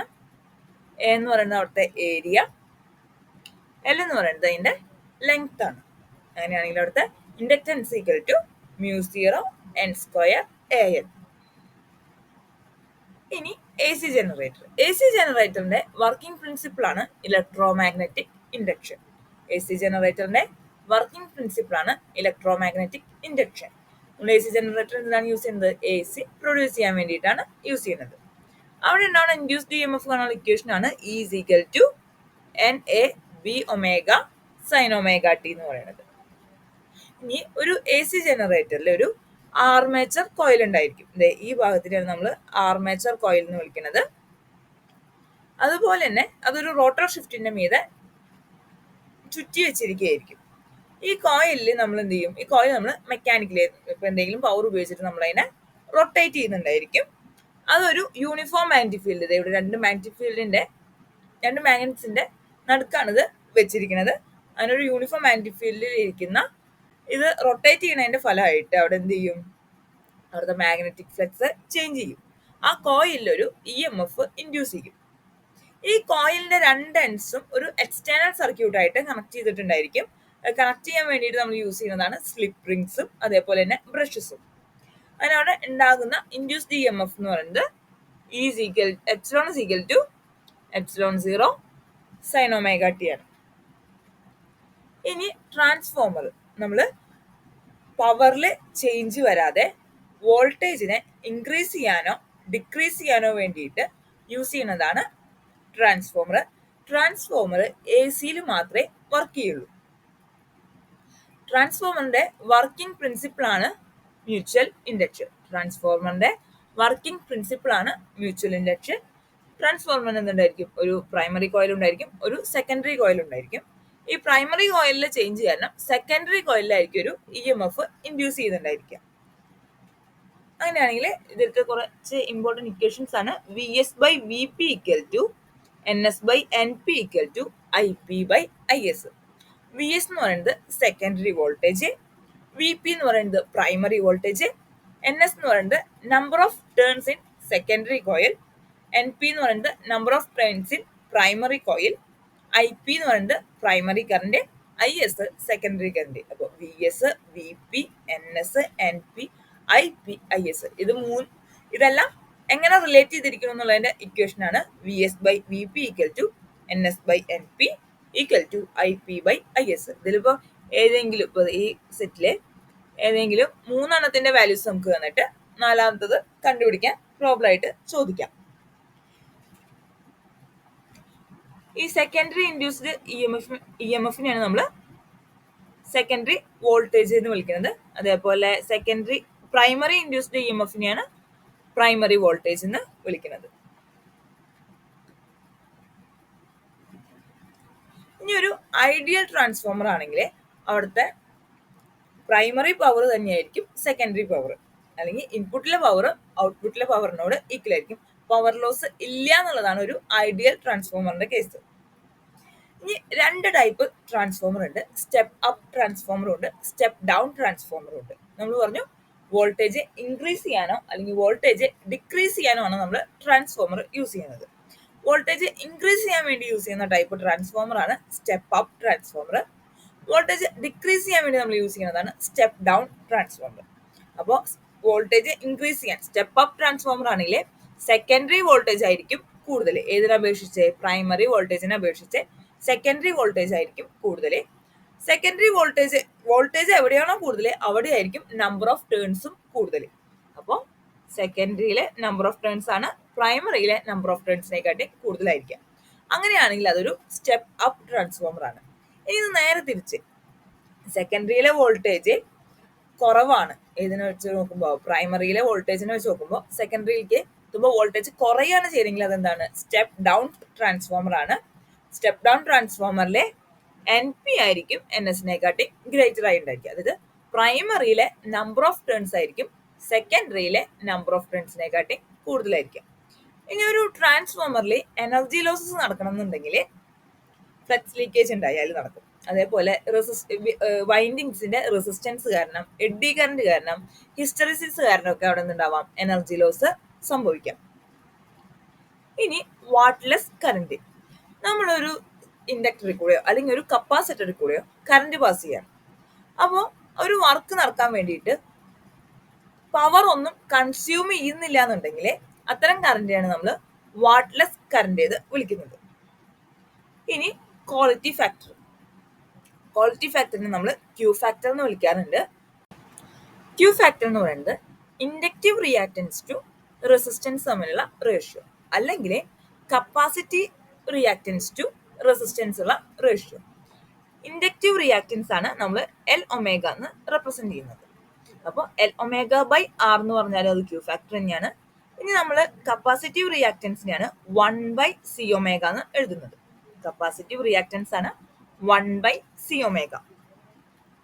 അങ്ങനെയാണെങ്കിൽ കപ്പാസിറ്റീവ് റിയാക്റ്റൻസിന്റെ ടൈമിൽ നമ്മൾ ക്വാളിറ്റി ഫാക്ടർ പറയുകയാണെങ്കിൽ 1/c ഒമേഗ ബൈ ആർ. നമ്മൾ അതിനെ അറേഞ്ച് ചെയ്യുമ്പോൾ എന്ത് കിട്ടും? 1/c ഒമേഗ ആർ എന്ന് കിട്ടും. അതാണ് അതിന്റെ ക്യൂ ഫാക്ടർ എന്ന് പറയുന്നത്. അപ്പോൾ inductive reactance to resistance ratio ആണ് ക്യൂ ഫാക്ടർ എന്ന് പറയാം. അല്ലെങ്കിൽ കപ്പാസിറ്റീവ് റിയാക്റ്റൻസ് ടു റെസിസ്റ്റൻസ് ആണ് ക്യൂ ഫാക്ടർ എന്ന് പറയാൻ പറ്റും. ഇനി ഈ ക്വാളിറ്റി ഫാക്ടറും ഷാർപ്നെസ്സും ന്യൂമറിക്കലി എന്താണ്? ഈക്വൽ ആണ്. ഒരു ഇൻഡക്ടറിൽ കൂടെ കറണ്ട് പാസ് ചെയ്യുന്ന സമയത്ത് ആ ഇൻഡക്ടർ അതിൽ കൂടെയുള്ളതിന്റെ കറണ്ട് ഫ്ലോനെ ഓപ്പോസ് ചെയ്യും. അങ്ങനെ ഒരു ഇൻഡക്ടർ അതിന്റെ കറണ്ട് ഫ്ലോനെ എന്തുമാത്രം ഓപ്പോസ് ചെയ്യുന്നു എന്നുള്ളതിനെ സൂചിപ്പിക്കുന്നതാണ് അതിന്റെ ഇൻഡക്റ്റീവ് റിയാക്റ്റൻസ്. അപ്പോൾ ഇൻഡക്റ്റീവ് റിയാക്റ്റൻസ് നമ്മൾ എക്സൽ എന്ന് വെച്ചിട്ടാണ് റെപ്രസെന്റ് ചെയ്യാറ്. എക്സൽ ഈക്വൽ ടു എന്താണ്? ഒമേഗ എൽ ആണ്. ഒമേഗ എന്ന് പറയുന്നത് ആംഗുലർ ഫ്രീക്വൻസി, എൽ എന്ന് പറയുന്നത് ഇൻഡക്റ്റൻസ്. ഒമേഗ ഈക്വൽ ടു എന്താണ്? 2πf ആണ്. നമുക്ക് അതിനെ 2πfl എന്ന് എഴുതാൻ പറ്റും. Inductive reactance equal to 2πfl എന്ന് എഴുതാൻ പറ്റും. ഇനി ഒരു കപ്പാസിറ്ററിൽ കൂടെ നമ്മൾ കറണ്ട് പാസ് ചെയ്യുന്ന സമയത്ത് ഈ കപ്പാസിറ്ററും എന്ത് ചെയ്യും? അതിൽ കൂടെയുള്ള കറണ്ട് ഫ്ലോനെ ഓപ്പോസ് ചെയ്യും. ഈ കപ്പാസിറ്റർ അതെന്ന് മാത്രം ഓപ്പോസ് ചെയ്യുന്ന എന്നുള്ളതാണ് നമ്മൾ കപ്പാസിറ്റീവ് റിയാക്റ്റൻസ് എന്നുള്ളതുകൊണ്ട് ഉദ്ദേശിക്കുന്നത്.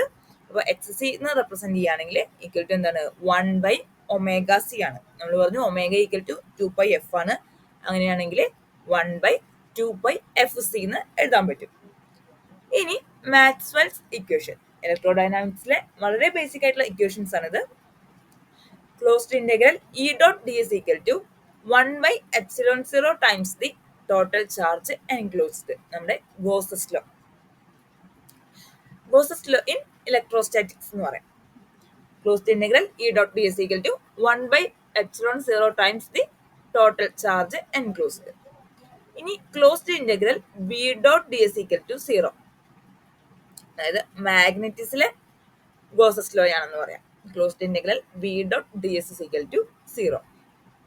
ഇനി closed integral E dot D L equal to -d5b/dt, Faraday's law. അടുത്തത് closed integral B dot D L equal to μ0 into IC plus ε0 d5e/dt, Maxwell Ampere's law ആണിത്. ഈ 4 ഇക്വേഷൻസ് ആണ് നമ്മൾ മാക്സ്വെൽസ് ഇക്വേഷൻസ് എന്ന് പറയുന്നത്. ഇനി എന്താണ് ഒരു ഇലക്ട്രോമാഗ്നറ്റിക് വേവ് എന്ന് ചോദിച്ചാൽ ടൈം വേരിയിങ് ആയിട്ടുള്ള ഇലക്ട്രിക് ആൻഡ് മാഗ്നറ്റിക് ഫീൽഡ് ഉണ്ടായിരിക്കും.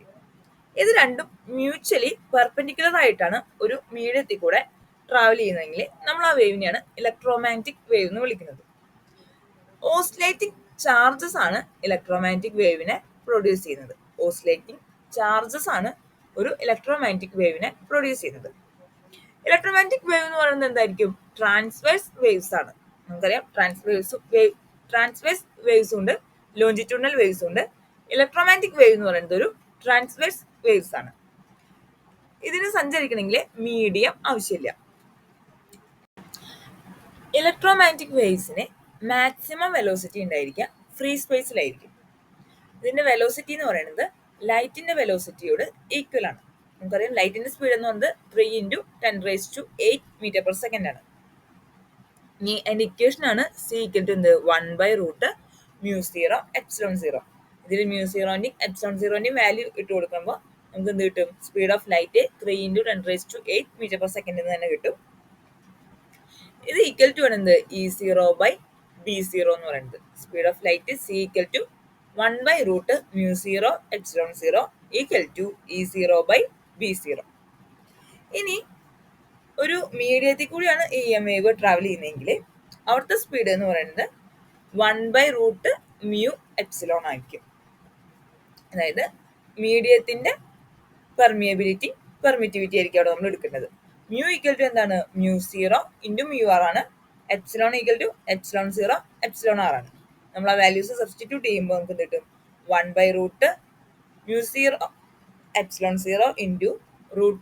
√μr ε r എന്ന് കിട്ടും. ഇതിൽ 1/√μ0 ε0ക്ക് നമ്മൾ സി എന്ന് സബ്സ്റ്റിറ്റ്യൂട്ട് ചെയ്യുന്നു. അപ്പോൾ വി ഈക്വൽ ടു എന്ന് കിട്ടും C/√μr ε r എന്ന് കിട്ടുന്നു. ഒരു ഇലക്ട്രോമാഗ്നറ്റിക് വേവ് ക്യാരി ചെയ്യുന്ന എനർജി യു ആണെങ്കിൽ അതിന്റെ മൊമെന്റും എനർജിയും തമ്മിലുള്ള റിലേഷൻ എന്ന് പറയുന്നത് P ഈക്വൽ ടു U/C എന്നാണ്. ഇനി എല്ലാ ഒപ്റ്റിക്കൽ എഫക്ട്സിനും കാരണം എന്ന് പറയുന്നത് ഇലക്ട്രിക് ഫീൽഡ് വെക്ടർ ആണ്. ഒരു EM വേവ് സെഡ് ഡയറക്ഷനിലാണ് പ്രൊപ്പഗേറ്റ് ചെയ്യുന്നത് വിചാരിക്കും.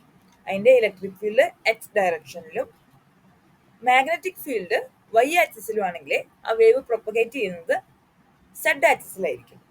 അങ്ങനെയുള്ളൊരു ഇലക്ട്രോമാഗ്നറ്റിക് വേവിന്റെ EX കമ്പോണന്റ് എന്ന് പറയുന്നത് EX equal to E0 sin kz minus omega ടിയും മാഗ്നറ്റിക് ഫീൽഡ് Y ആക്സിസിലെ അതിന്റെ magnetic field BY equal to B0 sin kz minus omega T ആയിരിക്കും. ഇനി ഓരോ EM വേവ്സിന്റെ വേവ് ലെങ്ത്, അതിന്റെ പ്രൊഡക്ഷൻ എങ്ങനെയാണ്, അത് നമ്മൾ എങ്ങനെയാണ് ഡിറ്റക്ട് ചെയ്യുന്നത്, അതിന്റെ യൂസസ് എന്തൊക്കെയാണ്? ഇതിൽ EM വേവ്സിന്റെ യൂസസ് എപ്പോഴും എക്സാമിന് ചോദിക്കാറുണ്ട്. നമുക്ക് ആദ്യം റേഡിയോ വേവിനെ നോക്കാം. റേഡിയോ വേവ്സിന്റെ വേവ് ലെങ്ത് എന്ന് പറയുന്നത് 0.1 മീറ്ററിനെക്കാട്ടി കൂടുതലായിരിക്കും. നമ്മളത് പ്രൊഡ്യൂസ് ചെയ്യുന്നത് റാപ്പിഡ് ആക്സിലറേഷനും ഡീസിലറേഷനും, ഇലക്ട്രോണിന്റെ റാപ്പിഡ് ആക്സിലറേഷനും ഡീസിലറേഷനും വഴിയായിരിക്കും. ഇത് ഡിറ്റക്ട് ചെയ്യാൻ നമ്മൾ യൂസ് ചെയ്യുന്നത് റിസീവേഴ്സ് ഏരിയൽസ് ആണ്. നമ്മൾ radio, TV, mobile phone, communication, അവിടെയൊക്കെയാണ് നമ്മൾ ഈ റേഡിയോ വേവ്സ് യൂസ് ചെയ്യുന്നത്.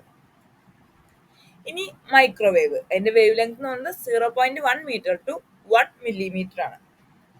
ക്ലിസ്ട്രോൺ വാൾവ് അല്ലെങ്കിൽ മാഗ്നട്രോൺ വാൾവ് യൂസ് ചെയ്തിട്ടാണ് പ്രൊഡ്യൂസ് ചെയ്യുന്നത്. ഡിറ്റക്ട് ചെയ്യുന്നത് പോയിന്റ് കോണ്ടാക്ട് ഡയോഡ്സ് ഉപയോഗിച്ചിട്ടാണ്. ഇതിന്റെ യൂസസ് ആണ് റഡാറിലെ, സാറ്റലൈറ്റിലെ, മൈക്രോവേവ് ഓവൻസിലൊക്കെ നമ്മൾ മൈക്രോവേവ് ആണ് ഉപയോഗിക്കുന്നത്. ഇനി ഇൻഫ്രാറെഡ് 1 മില്ലിമീറ്റർ തൊട്ടിട്ട് 700 നാനോമീറ്റർ വരെയാണ് അതിന്റെ വേവ് ലെങ്ത്തിന്റെ റേഞ്ച് വരുന്നത്. ഇത് പ്രൊഡ്യൂസ് ചെയ്യുന്നത് ആറ്റംസിന്റെയും മോളിക്യൂൾസിന്റെയും വൈബ്രേഷൻ വഴിയാണ്. തെർമോപിൽസ്, ബോളോമീറ്റർ, ഇൻഫ്രാറെഡ് ഫോട്ടോഗ്രാഫിക് ഫിലിം, ഇതൊക്കെ വെച്ചിട്ട് നമുക്കൊരു ഇൻഫ്രാറെഡ് വേവിനെ ഡിറ്റക്ട് ചെയ്യാൻ പറ്റും. ഇൻഫ്രാറെഡ് വേവ്സ് നമ്മൾ യൂസ് ചെയ്യുന്നത് ഇൻഫ്രാറെഡ് ക്യാമറയിലെ, ഫിസിയോതെറാപ്പിയിലെ, പിന്നെ determination of molecular structure, green house effect, ഇവിടെയൊക്കെ നമ്മൾ ഇൻഫ്രാറെഡ് വേവ്സ് ആണ് യൂസ് ചെയ്യുന്നത്. ഇനി വിസിബിൾ ലൈറ്റ്, നമ്മൾ വിബ്ജിയോർ എന്ന് പറയുന്നത്, അതിന്റെ റേഞ്ച് എത്രയാണ്? 700 നാനോമീറ്റർ തൊട്ടിട്ട് 400 നാനോമീറ്റർ വരെയാണ്. വിസിബിൾ ലൈറ്റിന്റെ വേവ് ലെങ്ത് റേഞ്ച് വളരെ ഇമ്പോർട്ടന്റ് ആണ്. 400 നാനോമീറ്റർ തൊട്ടിട്ട് 700 നാനോമീറ്റർ വരെയാണ്. അത് നമ്മൾ ഒബ്ജക്ട്സിനെ കാണണമെങ്കിൽ നമുക്ക് എന്ത് വേണം? വിസിബിൾ ലൈറ്റ് വേണം. അപ്പൊ അത് തന്നെയാണ് അതിന്റെ യൂസസ് ആയിട്ട് വരുന്നത്. നമ്മൾ ഡിറ്റക്ട് ചെയ്യുന്നത് നമ്മളെ കണ്ണുകൊണ്ട്, ഫോട്ടോ സെൽസ്, ഫോട്ടോഗ്രാഫിക് ഫിലിംസ്, അതുകൊണ്ടൊക്കെയാണ് നമ്മളിതിനെ ഡിറ്റക്ട് ചെയ്യുന്നത്. ഇനി അൾട്രാ വയലറ്റ്, അതിന്റെ വേവ് ലെങ്ത് എന്ന് പറയുന്നത് 400 നാനോമീറ്റർ തൊട്ടിട്ട് 1 നാനോമീറ്റർ വരെയാണ്. അതിന്റെ യൂസസ് ആണ് വിറ്റാമിൻ ഡി പ്രൊഡ്യൂസ് ചെയ്യുക നമ്മുടെ ശരീരത്തില്, പിന്നെ വാട്ടറിന്റെ സ്റ്റെറിലൈസേഷന് നമ്മൾ അൾട്രാ വയലറ്റ് റേസ് ഉപയോഗിക്കാറുണ്ട്. എക്സ്റേസ് 1 നാനോമീറ്റർ തൊട്ടിട്ട് 10⁻³ നാനോമീറ്റർ വരെയാണ് അതിന്റെ വേവ് ലെങ്ത് റേഞ്ച്. എക്സ്റേ ട്യൂബോ അല്ലെങ്കിൽ ഇനർഷ്യൽ ഇലക്ട്രോൺസ് വഴിയാണ് നമ്മളത് പ്രൊഡ്യൂസ് ചെയ്യുന്നത്. ഫോട്ടോഗ്രാഫിക് ഫിലിം അല്ലെങ്കിൽ ഗിഗർ ട്യൂബ്സ് വെച്ചിട്ടാണ് നമുക്ക് എക്സ്റേനെ ഡിറ്റക്ട് ചെയ്യാൻ പറ്റുക. എക്സ്റേ ഫോട്ടോഗ്രാഫിക്ക് എക്സ്റേസ് യൂസ് ചെയ്യുന്നു. അതേപോലെ തന്നെ ക്രിസ്റ്റൽ സ്ട്രക്ചറൽ സ്റ്റഡീസിന് വേണ്ടിയിട്ടുള്ള എക്സ്റേ ഡിഫ്രാക്ഷനൊക്കെ നമ്മൾ എന്താണ് യൂസ് ചെയ്യുന്നത്? എക്സ്റേ ആണ് യൂസ് ചെയ്യുന്നത്. അടുത്താണ് ഗാമ റേസ്. അതിന്റെ വേവ് ലെങ്ത് എന്ന് പറയുന്നത് 10⁻³ നാനോമീറ്ററിനെക്കാട്ടി താഴെയായിരിക്കും. ഇത് നമ്മൾ ക്യാൻസർ ട്രീറ്റ്മെന്റിന്, ന്യൂക്ലിയർ സ്ട്രക്ചറിന്റെ സ്റ്റഡിക്ക്, പിന്നെ സർജിക്കൽ ഇൻസ്ട്രുമെന്റ്സിന്റെ സ്റ്റെറിലൈസേഷനൊക്കെ വേണ്ടിയിട്ട് ഗാമ റേസ് ആണ് യൂസ് ചെയ്യുന്നത്. ഇനി ഇലക്ട്രോമാഗ്നറ്റിക് വേവ്സിനെ അതിന്റെ ഫ്രീക്വൻസി അനുസരിച്ച് അറേഞ്ച് ചെയ്തിരിക്കുന്നതിനെയാണ് ഇലക്ട്രോമാഗ്നറ്റിക് സ്പെക്ട്രം എന്ന് പറയുന്നത്. നമുക്ക് ഈ സ്പെക്ട്രത്തിന്റെ ഓർഡർ അറിഞ്ഞിരിക്കണം. ഒന്നെങ്കിൽ ഫ്രീക്വൻസി ഇൻക്രീസ് ചെയ്ത് വരുന്ന ഓർഡറിൽ പഠിക്കാം, അല്ലെങ്കിൽ വേവ് ലെങ്തിന്റെ ഇത് വെച്ചിട്ടും പഠിക്കാം. ഫ്രീക്വൻസി ഇൻക്രീസ് ചെയ്ത് വരുന്ന ഓർഡറിൽ എന്താണ്ടായിരിക്കുക, വേവ് ലെങ്ത് ഡിക്രീസ് ചെയ്യാണ് ചെയ്യുക. ഫ്രീക്വൻസി വേവ് ലെങ്ത് നേരെ ഇൻവേഴ്സ്ലി പ്രൊപ്പോർഷണൽ ആയിട്ടും വരുന്നുണ്ടായിരിക്കാം. അപ്പൊ നമുക്ക് ആദ്യം ഫ്രീക്വൻസി ഡിക്രീസ് ചെയ്യുന്ന റേഞ്ചിലാണ് ഇവിടെ കൊടുത്തിരിക്കുന്നത്.